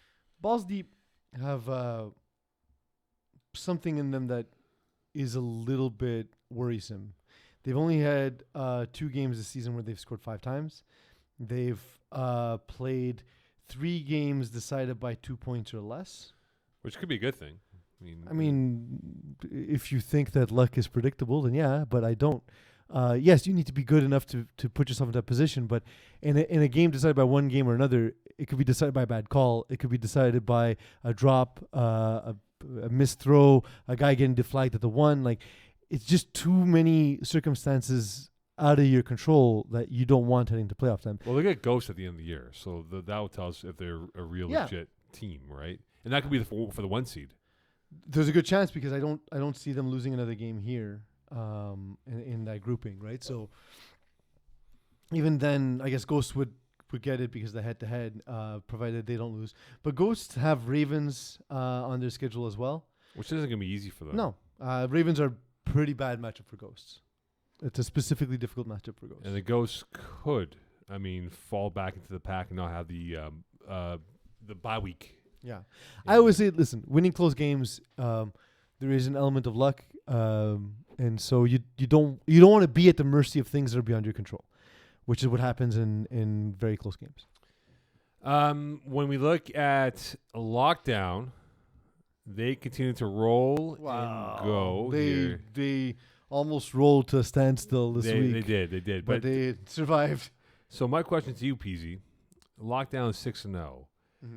How many teams in Conference B are better than Lockdown? Did we check your false Kings rating, by the way? It was up there. It was pretty false, right? Man, we're going to have Eagle early in Road Show day 1, man. In Conference B, you're saying? Yeah. How many teams from Conference B are better than Lockdown? What could have been... I think that's a bad. Like if that's the championship finals, that's a bad matchup for Lockdown. Trapstars are good. Trapstars are really good. Yeah, they have a good. Not to be confused with the former Trapstars that are the worst FPF history, the worst, the losingest FPF roster, not roster, but franchise in history. I thought that was Love Cows, or it might have been Replacements actually. It's one. It might be Replacements now. Yeah. Big win against Save a Horse, by the way. There you go. I wonder if there was any calls that went against them. Ryan Garber. Also another staff member there, so probably. Probably. Ryan Garber, he's been really good. We talked about him as a quarterback, but 13 touchdown receptions through 7 games. I don't know a lot about Cooper Young, except that he's playing really well. He's played very well, Cooper Young. I know I've seen him play defense before, and he's a very competent defender. I've never seen him play quarterback, so I don't know about his style or anything. I just haven't caught them at the field. But I know the team is good. I think that's a bad matchup. It's like if Lockdown were to face either what could have been or Trapstars, I think that's difficult for them. Air Force One's only played 4 games. Yeah, because Air Force One is better than Lockdown, and they have the same jerseys, but they look better in the jerseys. They're cooler in the jerseys. Yeah. Like when Lockdown wear them, they look frumpy. When Air Force One wear them, they look athletic. Like Lockdown looks like a bunch of Utah Jazz type of players. Yeah. Well, they look like Utah Jazz, and like Rudy Gobert just looks like the biggest dude at the YMCA. Yeah. Yeah. Yeah. Like Eagles like the Jeff Hornacek of the crew. Like who's the receiver in your team? Sean. Sean looks like is it Sean I'm thinking of? What are you thinking of? Sean. Yeah, Sean Fontaine. He look. He hasn't played a game though. He looks like just a really big, bulky dude at the Y, who's just like throwing elbows, catching rebounds. Like that looks like him. That looks like him. I'd go with those 2 teams. 3 with Air Force One. Team Sexy would. They're not perfect. I would imagine that Buccaneer could get through that defense. Yeah, he's due for a bad game, Buccaneer. Or something. Yeah, but like That was the bad game. that was the one. Yeah, I don't see them causing trouble for him again. So Eagle, let's just fast forward ahead here. Let's say Lockdown do make it to the finals. Jesus Christ. We're not planning for that yet. I'm planning for that. Yeah, would we- you we need to intentionally? change somebody. Would you have the game as a first game on Saturday or the last game of the night for either Saturday or Sunday night? I the would afternoon. want it to be the last game so I can do the initial setup and have a couple games to do walkthrough with whoever's going to replace me. So let's say Rob goes, we're gonna have you as the first game. Well, then I tell Well, no, Rob we- he's we- wrong. That's not what I'm saying. We tell Rob when the game is. If that's what's gonna happen, the game's being moved to Monday night. All by yourself. No, isolated game. No, there are games Monday night. Are there? I thought one- There's complimentary games. No, 35 plus. I think it's the week before. Oh, my bad. Yeah, it's some weird thing. So Sunday night. My bad. I thought I misread yeah, the schedule. because it's Saturday afternoon, Sunday, whatever it might be at that point. Schedules are weird for 35 plus and women's. Yeah. In terms of I haven't been briefed. Most mentioned it 19 times today. Do you want to mention it again? Yeah, A+ games, yes. 10 games. Give me 10 games. I'm sure they wouldn't mind 10 games. Anyway, when we look now, binds. Well, a quick thing for 5B since we're at Yes. it. So similarly, Lockdown and Speakeasy have clinched unless Red Dragons does a miracle and wins 5 games to happen to get up there. But otherwise, it's pretty much decided at this point. And Trap Stars are still in the hunt at this point because Air Force One can catch them with only 4 games played, and technically Warriors too. Okay, so Ben, I Yeah, beg your pardon. I was going to say, Yeah, I don't think it's Vines. No, I always saw the brackets afterwards. Okay. Benays. I saw the jerseys and I was like, nope, that's been. So Ben, should we take notice of them because of how close their games have been so far this year? Side note, why have we never done this, like a picture like this before? This is awesome. Like a guy in the middle kind of hiding away. Like, why is it always like when you're odd number at the bottom? Yo, that dude was just playing Where's Waldo because I didn't notice him until you pointed it out. The problem is that corporate would not be very happy with that picture. It's too fun. Did you take this picture, Mo? I did not take this picture. You should have. No, this is in Laval, I think. Yeah, it looks like Laval. Yeah, Look at those soccer balls. Yeah, that's definitely Laval. Nowhere near where I am. Well, Eagle, you played Ben. What I insight can actually you wasn't give there us? that game, so So I no have- insight. I can't tell you. So look, Did you talk to your team?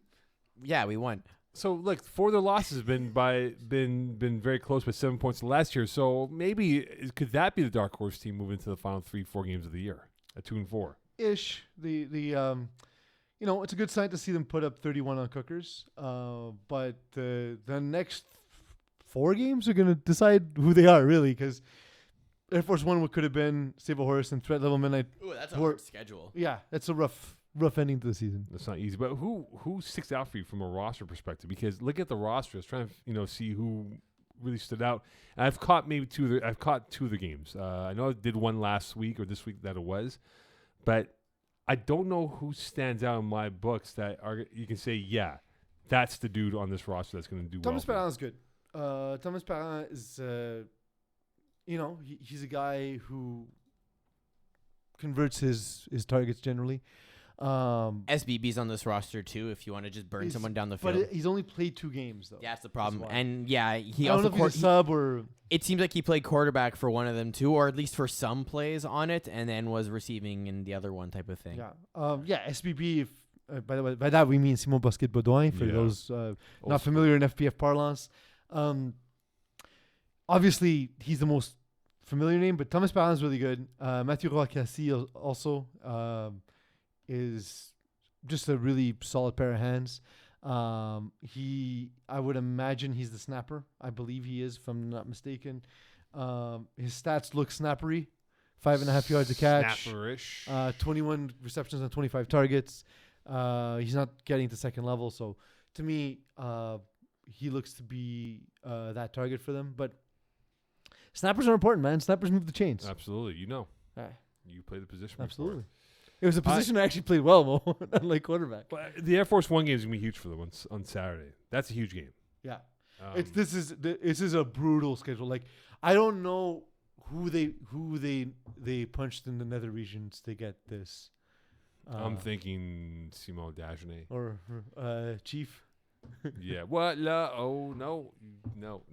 You're going to get screwed over in the schedule. That's Yeah. what's gonna Sorry. happen. Sorry, that's below the belt. You don't punch there. 2 and 4. One thing to mention specifically for Bins, they have a high number of interceptions as compared to the other teams in 5B, currently sitting at the 12 mark, which is definitely in the upper half and close to the top, considering the top is currently 16, another team at 50, another team at 14, another team at 13, and then they sit at 12. So But they're kind of also, up there. 2 and 4, with a plus 11 plus minus. It's not bad. Must be nice. Yep. Must be nice. It's not bad. Not bad. I think 4. I think they get 2 more wins out of the next 4. If they get 2, they're fine. I think that's going to be key for Well, let's see what you can do, Bynes. Binds. I mean, Bins. it seems like they're going to make playoffs at this point, right? Because 69ers, they're something. Red Dragons are something, and Cookers are something. So they're basically, if they need 1 or 2 wins, I think they're probably going to be okay. Yeah, I think one more would be right then. Do you know what a Byne is? No. So, you know, there's vines, right? Yes. So vines are a type of climbing plant. Bines are a climbing plant that they need like a lead. They need like a wire or rope to climb. The most famous vine is the hop plant from which we make beer. We'll be experiencing that beer in Malbay or what? I've only heard it prefixed by Kalinder. Colin the Vines? Yeah. Speaking of that, Kalinder bin. Was he I- French royalty? Colin. speaking of that, I actually went From by Binds. the hardware store, the local Reno Depot, and they already got the gardening stuff up and ready to roll. You don't garden. Oh yeah, I've already Yeah, seeded my plants, my dude. Yeah, I've been looking at what we're gonna do. I mean, in terms of like what we have as a layout, right? So my mom wants to bring it back. So Let's it's do it. chilies. What's your favorite tool, Mo? I think it's a hoe. I had hot oil for you. I forgot. We'll see what happens. All right, on to You Div 6. didn't answer the question. Well, some things are self-explanatory. Yeah, on to Div 6. Hold on. By the way, for those who haven't yet read it, it's late now, but my Division 6 midseason report is out. So if you missed it, 10,000 words. it was a ton of work. I've understood players really do enjoy it, so we do try and push the midseason reports there. They are not something we mandate from FPF. It's something that we urge our writers to do because we know the community likes it. Strongly We recommend, strongly recommend at the threat of firing. but So not mandatory. but not mandatory. No. Just that if you don't do it, you'll have negative consequences for the rest of the time. But not mandatory. But not mandatory. All right, so on to Div 6. We'll start off with Gardner Ross. He's a Yeah. big fan of us here. I'm a big fan of Gardner Ross. I was all over him in the article. Yeah, big CFL guy. Huge CFL fan. Anyway. There's one, huh? Yeah, he had a good game. Pretty solid game for what he did. So we look at their win over Big Fat Bats, who imploded. I watched a bit of that game at Hebert on Wednesday. They imploded. They collapsed at the end. And By that, you mean hot-headed Italians from the East End? yeah, that's. I know my kind. I know my don't people. want to stereotype anybody there, but you just Hey, did. It's not stereotyping if I do it, Mo. It's stereotyping if you do it. Yeah, exactly. So anyway, look. Ooh, Charles Presser was the carry.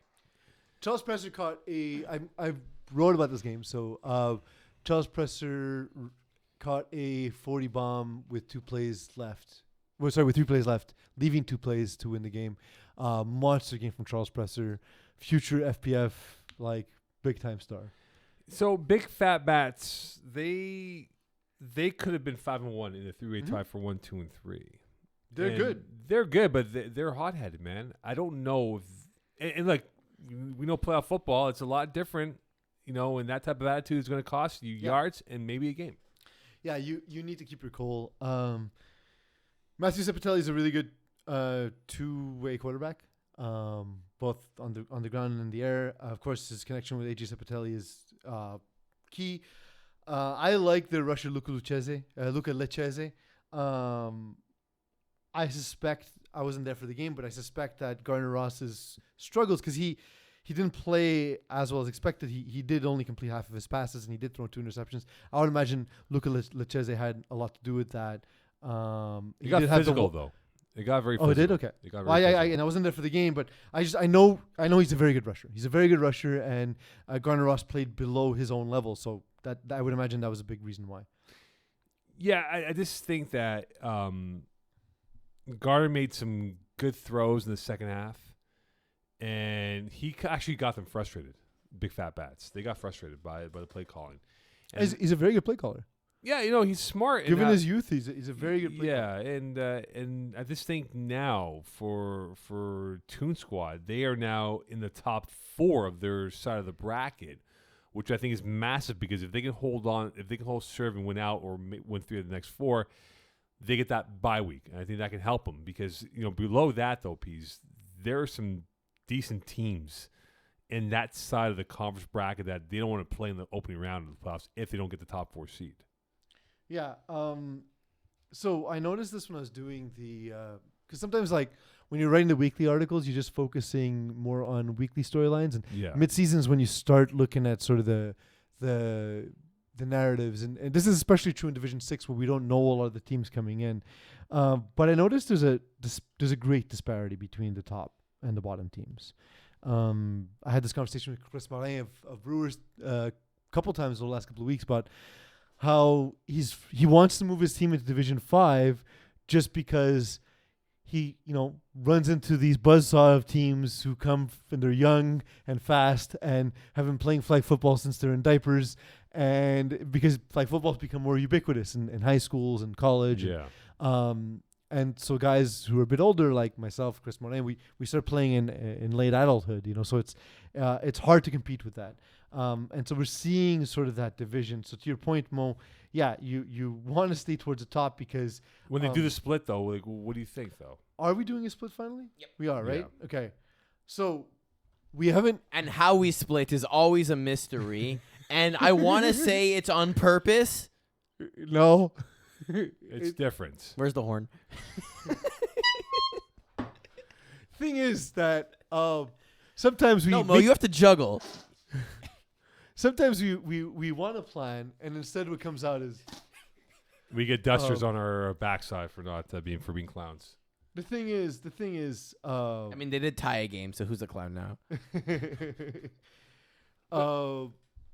But in your mind, PC, right now, not to give you No, but I'm saying like if you finish with one of the top 4 seeds, right? Like you have the benefit of if there's an upset, you have a team you should beat easily, right?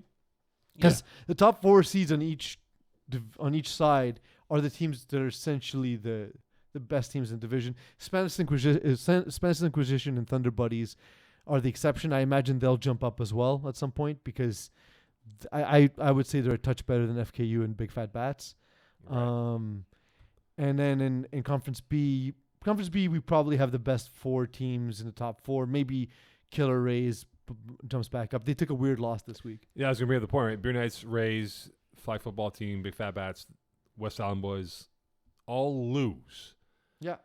What does that indicate to you as a Div 6 writer? Can I talk about the flag football team game? Yes. Because they played FKU. Mm-hmm. This game was tied 18-18 with flag football team with the ball driving for the win with like 6 plays left or something.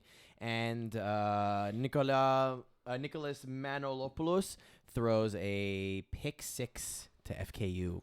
And there's the game. And they said gets a safety like 3 plays later. I just want to point out that on Hot Sauce Sports tonight, you called the Vegas Knights the Vegan Knights. Yes. But you got Nick Manolopoulos' name right. Yeah. Okay. It's sort of like that. I can only mess up one night, one name Oh, a night. I wish that was true. It's like that baseball pitcher that hits a home run. They're at bat and bam, hits a solo home run. Like, oh, there is high, deep, out, a home run. Which, by the way, if you haven't checked it out yet, don't forget to like, comment, and subscribe. You've been listening to Hot Sauce Sports, where we talk about someone who is getting a lot of hits while tragedies are being delivered on air. But yeah, so one thing I noticed this week, Mo, was Zidane Lafrappé. Yeah. I was shocked to see that they got a win over Cavalier de Rohan. It was one of the upset wins. And one reason was they added Kwesi Gordon-Mall, who caught all 10 of his targets. Representing, he represented 2/3 of the completions for the team. Right. So yeah, if you add a top And all 3 scores. if you add a top stud from Division 1 onto your team, yeah, it's gonna have an impact. But some of the other games, like Frankie Scalzo just had a rough game against your girlfriend's cheer for us. That was not a score I was expecting at all. I thought this was an easy win for Beer Knights. That proved me wrong. Killer Rays losing the Glory Boys. Glory Boys are good. They hadn't clicked early in the season on offense, and it's cool to see. This is kind of the offense I expected of them. Yeah. When they started the season, I wrote that in my write-up in the midseason report. And it's cool to see them deliver at that level. What were the other teams, Mo? From what you've listed from the question that we have, or just from well, I don't know if you're mentioning those ones or if they're other ones. Beer Knights, you mentioned Killer Rays. You, of course, you just mentioned our flag football team. You just mentioned Big Fat Bats. We spoke about West Island Boys, all losing. Yeah, West Island Boys too. They were sort of a team we're starting to pay attention to. They take a loss of primetime, which is a good team, right? So like, it's not all that they lost games they were expected to lose. It just that's kind of a defining game for West Island Boys. Like, so in such a close sort of middle section in Division 6, they seem to be sort of this like they seem to be a tier down from primetime based on that game. Well, now as we move in towards that position here, is there a team in the middle of the pack, whether it's an A or B, that you think can run the table? Can we define the middle of the pack? So let's just say we'll range it from Like a 500 record type of thing? 4-2 to 3-3. Because 4-2 is a lot. There's a bunch of 4. Because Killer Rays can do that. West Island Boys, and we mentioned before, but then West Island Boys, like I said, that loss to primetime worries me. The way they lost more than anything else. What about Dusters, the ones who love us as clowns? So what's weird is I think I spent a whole show talking about how much I like the Dusters. Yeah. It was two teams that came at us back-to-back weeks were two teams we praised, in Dusters and Maccabees, but whatever. I guess people just suck at listening. Of course. Flag football team is good at 4-2. Trash name, but they're good at 4-2. But you have Off Island Boys as a shitty. I mean, Not shitty. I just like I said, Crappy name. that loss worries me. Cavalier de Rohan, I think, would have been at 4-2 if they didn't face a Division 1 receiver without knowing who he is, right? Like who's this dude? who's this dude, and why can't anybody cover him? They won. They won the game. Yeah. 1 second. Am I blind? My mistake. I misread that. I thought they lost the game. I just saw the stat line, and I guess I assumed they lost that game. So they won. My mistake. So yeah, they're solid. Look at that. So I'll just pivot my narrative, Mo. Yeah. This is Sports Radio 101, kids. They're a team that, despite only being 3-3, is as good as a lot of these 4-2 teams because they went up against a Division 1 receiver and they still won the game. Tony Marinaro will be proud. There you go. Of course. Off Island Boys.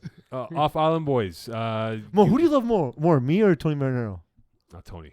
Oh man, I knew it. Yeah, Tony, 100%, man. got me a free sub last year. Yeah, that's what he's good for.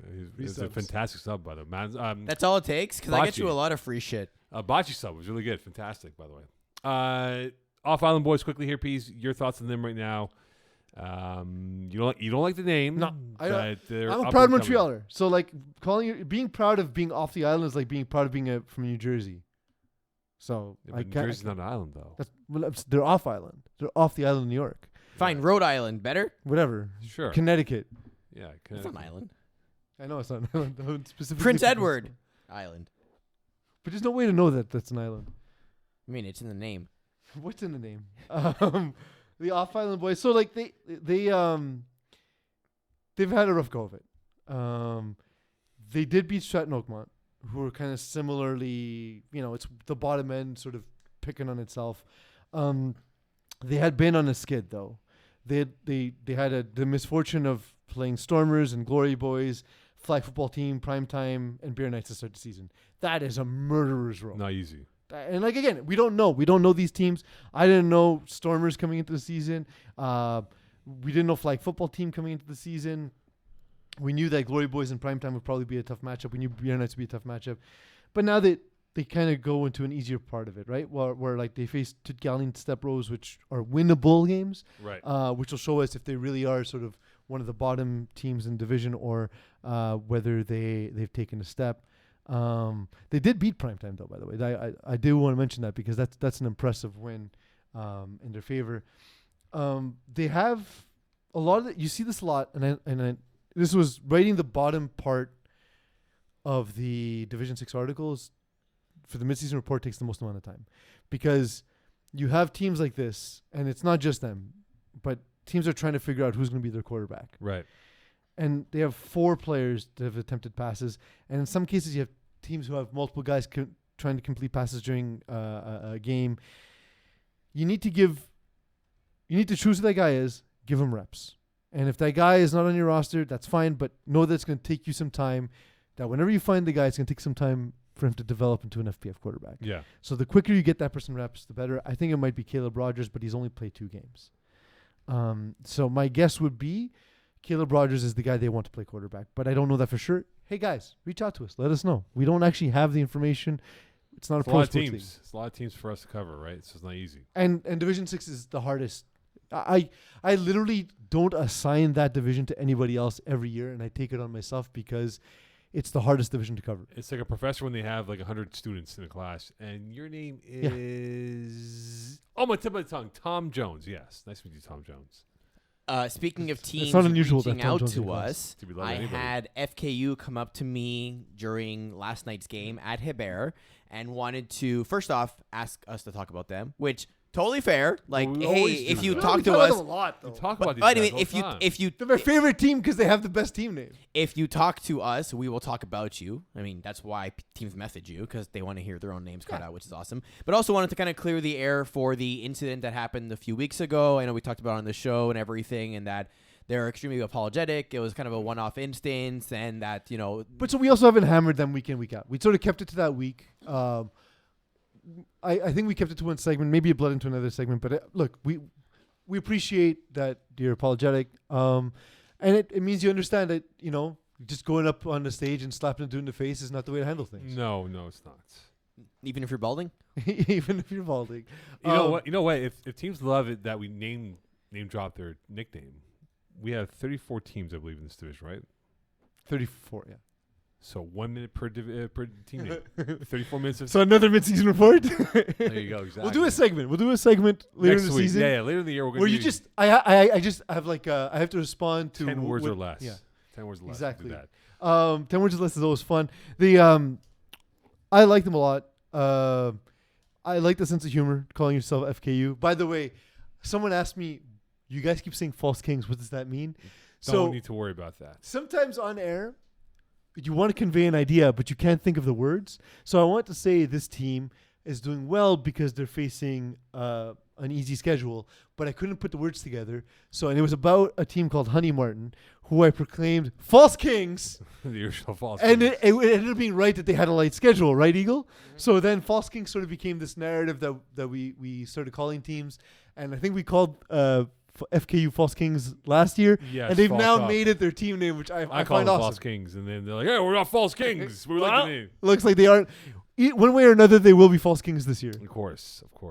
It is now time for Games of the week. It's a good time for my headphones to crap out. Yeah. I mean, it doesn't really matter considering. Well, now I can just listen to you in the room, yeah. I mean, I was going to say it's much easier that way. I'm going to see if I can find something clever for this one because we got some feedback from some teams about how this goes. So let's go with... Who are the teams All right, so we're going to start with Division 1 and 2. Urgence Medic and All Hooks. Oh, all hooks. This it music's says. too loud. I can't hear what you're saying. Fine, I'll bring it I'm up. going to go to the Jean Smith music. Oh, So- it's clown music? I don't have my headset. Yeah. Yeah, you're going to want to hear this. I am gonna Well go. done. Oh, my headset's back. I'm gonna go UM. UM also. Flagmoil Sac versus Braves. Braves. Braves. Like flip a coin. Braves. Got Skills KGP. KGB. KGP. KGP Terror Squad in a bad doubleheader. KGP. Big one though. Yeah. Gryffindor All Stars. Ooh. Big test for Gryffindor. I'm gonna go with Gryffindor. All stars, but I don't like it. Team Swoosh B-Ballers. Ballers. The ballers. Incredibles The Apocalypse. Do I have to watch this game? No. Yeah, I have to. Incredibles. Sorry, bud. I'll go Apocalypse. And Outlaws Team Swoosh. Outlaws. Outlaws. Who? All right. A reminder to everyone, if you go check out our Facebook wall, there's currently a poll open, so one of these games will be Game of the Week. Don't choose Apocalypse and that game. Don't choose it. Divs 3, Kill a Bees, Sheesh. Sheesh. Expendables, Lightweight. Expendables, unfortunately. Yeah. Big F, Simon. Come on, Simon. Les Gros Coq, Les Malouds. Malud. Malud. Le Malud. Malud. Touch It, Catch It, Bearskins. Touch it, catch it. Bearskins. That's a funny combination of team names. Junkyard Dogs, Past Our Prime. JYD. JYD. Speed Academy versus EZW. EW. ECW is already fast. They don't need to learn how to be fast, so ECW. Mangoose, Oompa Loompas. Mangoose. Yeah, Mangoose. Thor's Hammer, Silent Ticklers. Hammers. Stores. 4A, Big Fun, Small Giants. Small Giants. Big and small, huh? Small Giants. Sparrows Cougars, Top Season. Sizzin. Season. The Brotherhood, Blackouts. B-Hood. Brotherhood. I don't like it, though. It feels weird. But here's something to keep in mind, It's a good game. It's the month of Ramadan beginning. Some of the players will be fasting. Keep that in mind. It's a 10 o'clock game on Saturday. That's the whole point. It's the first fast, which could definitely impact the players' mindset. Backyard Bullies, Hurley and Sons. I'm going to go Hurley and Sons. Backyard Bullies. The Stoics, Centaur. Stone Talk. Mongoose, Takeover. Take over. Roll over, take over. Bruins, KGP Ra. KGP Raw. KGP Raw. And Nomads, Les Bleus Branleurs. LBB. Nomads. All right, 4B, Voodoo, Honey Martin. Voodoo. Honey Martin. A lot of good games this week. Los Locos, The U. The U. The U. We have Beer Belly Brigade, Vultures. Vultures. Vultures, Vultures, but money line Yeah. only. Golden Eagles, Arush. Arush. Yeah, Rouge. Finessers, Ballers. Big game for finessers. They need this game badly, so give me the finessers. I'm gonna go finessers. Mofos, Les Montagnards. Montagnard. Yeah, want to keep rolling and going. Hot Sauce Sports, Team Ethnic. Can't pick it. Hot Sauce Sports by 50. Because the Team Ethnic's botch, I'm going Hot Sauce Sports. Stop Vers- picking us. You keep losing. I know. Les Versfol, We're Sphinx. not good. The LVF. LVF. LVF's good. East Side Boys, Bandits. Bandits. East Side Boys. Division 5. No, 4B. I can't keep track. The Mighty Six, Ghosts. Ghost. Ghosts. Buffalo Wild Wings, Ravens. Ravens. Ravens. The Reet, Wubba Lubba Dub Dubs. Wubba Lubba Dub Dubs. The Reet. But it'll be good. It'll be a good game. Streets Ahead, Dilfs. Dills. Dilfs. Vultures 2.0, Pinchellos.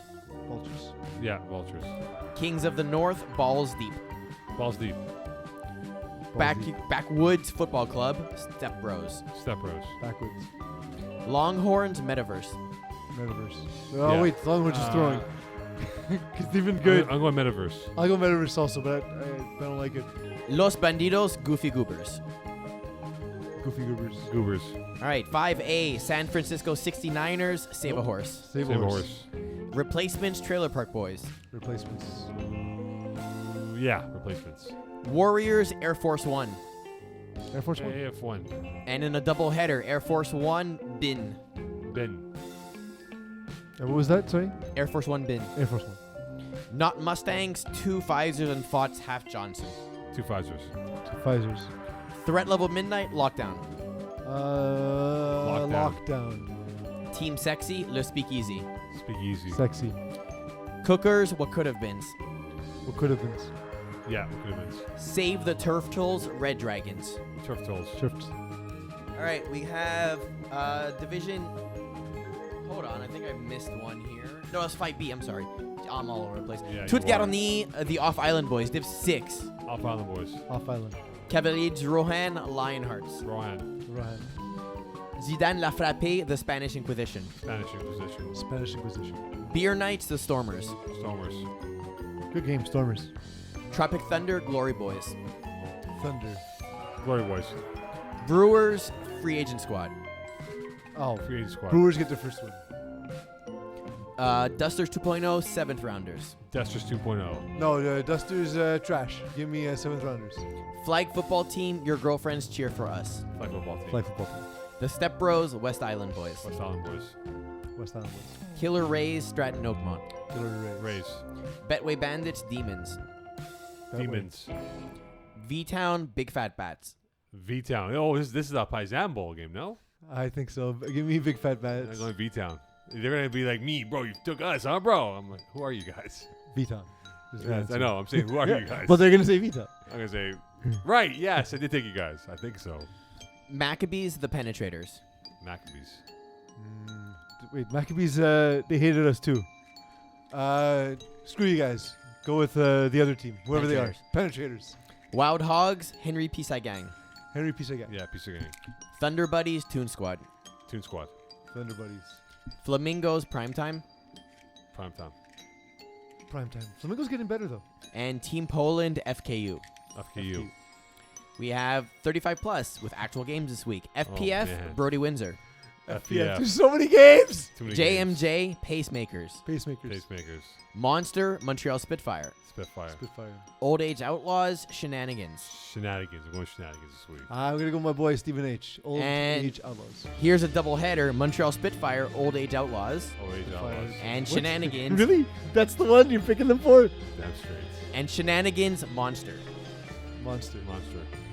All right. Coed 1, Sriracha Hot Chili Sauce, Party Mix. Party mix. Buddy. Power Rangers, 2.5 Kittens. Rangers. Rangers. And 2.5 Kittens, Easy Fun, different day though. Fun. Easy fun. Bishop Sycamore, Average and Savage. Sycamore. I'm assuming TRT. Tommy's still there, so I'll go with BS. Yeah. And Easy Fun, Sriracha Hot Chili Sauce. So Easy Fun is playing 3 hours after their initial game. Sriracha is playing on a different day. Sriracha. Sriracha. Coed 2, Kiss My End Zone, Y&Y. Kiss My End Zone. No way I can go against Kiss My End Zone here, right? Like I'm part of the rivalry, right? So I gotta show my bias. Kiss My Last End Zone. Sect, Team Commando. Last sect. Fit Squad, First ever win. No, second win. They were So having they're like their fourth. It'll be their fourth win. yeah. Fit Squad, 3 Hunas. 300s. Fit Squad come back and win this one. And finally, Women's Division, Volts, Red Nation. Red Bulls. Nation. Oh, spicy. Concordia, Griffins. Concordia's been in tailspin. Griffins. Griffins. I don't know what's up. And in a doubleheader, Griffins, Brut. Brut. Good. The Rock, VC Cubs. VC Cubs. The Rock. And last game, Brut and Flamand Rose. Flamand Rose. I'm curious if Vanessa Beery throws. Yeah, but that's why. I'm gonna go with Brits anyway. But eyebrow raised. All right. All right. Mo, I want to see some juggling here. You haven't done anything with balls all game. Show me your balls, Don't Mo. worry. Don't worry about that. I can't juggle, guys. Nobody can juggle. It's a ridiculous thing. I know. I don't know, man. Well done. There you go. There we go. Mo card, everyone. Thank you. Thank you. Thank I you. appreciate that. All right. Any last notes, league notes, headings? If you still don't have a team picture, please reach out to us. If your team picture's terrible and we cut off your heads and or legs. Yes. Please And reach also, out to us. If you're missing an individual picture, please reach out to us. We've been trying to update things. We know it's been a little bit crazy with the photographers this season between unavailabilities, multiple people being in the same spot, people being all over the place, people not showing up, the quality being bad because Mocon doesn't know how to set the settings That's on his not me. camera. I mean, your pictures are pretty bad. Some are worse, but some of them were They're your like fault. they're the most mediocre. yeah, sure. So of all the mediocre ones, yours are the best. When James has a wide shot and he misses legs.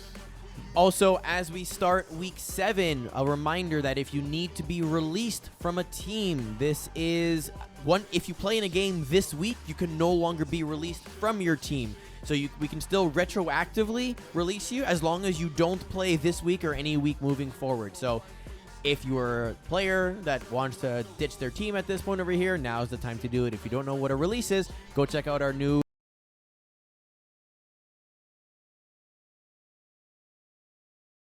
rule. So check that out too. One more juvenile joke. Yes. You don't know what a release is. Magic words, please. Mo, I was gonna surprise you with this, but you already mentioned it. So happy Ramadan. Good night, Will Smith. I thought you would say goodnight food.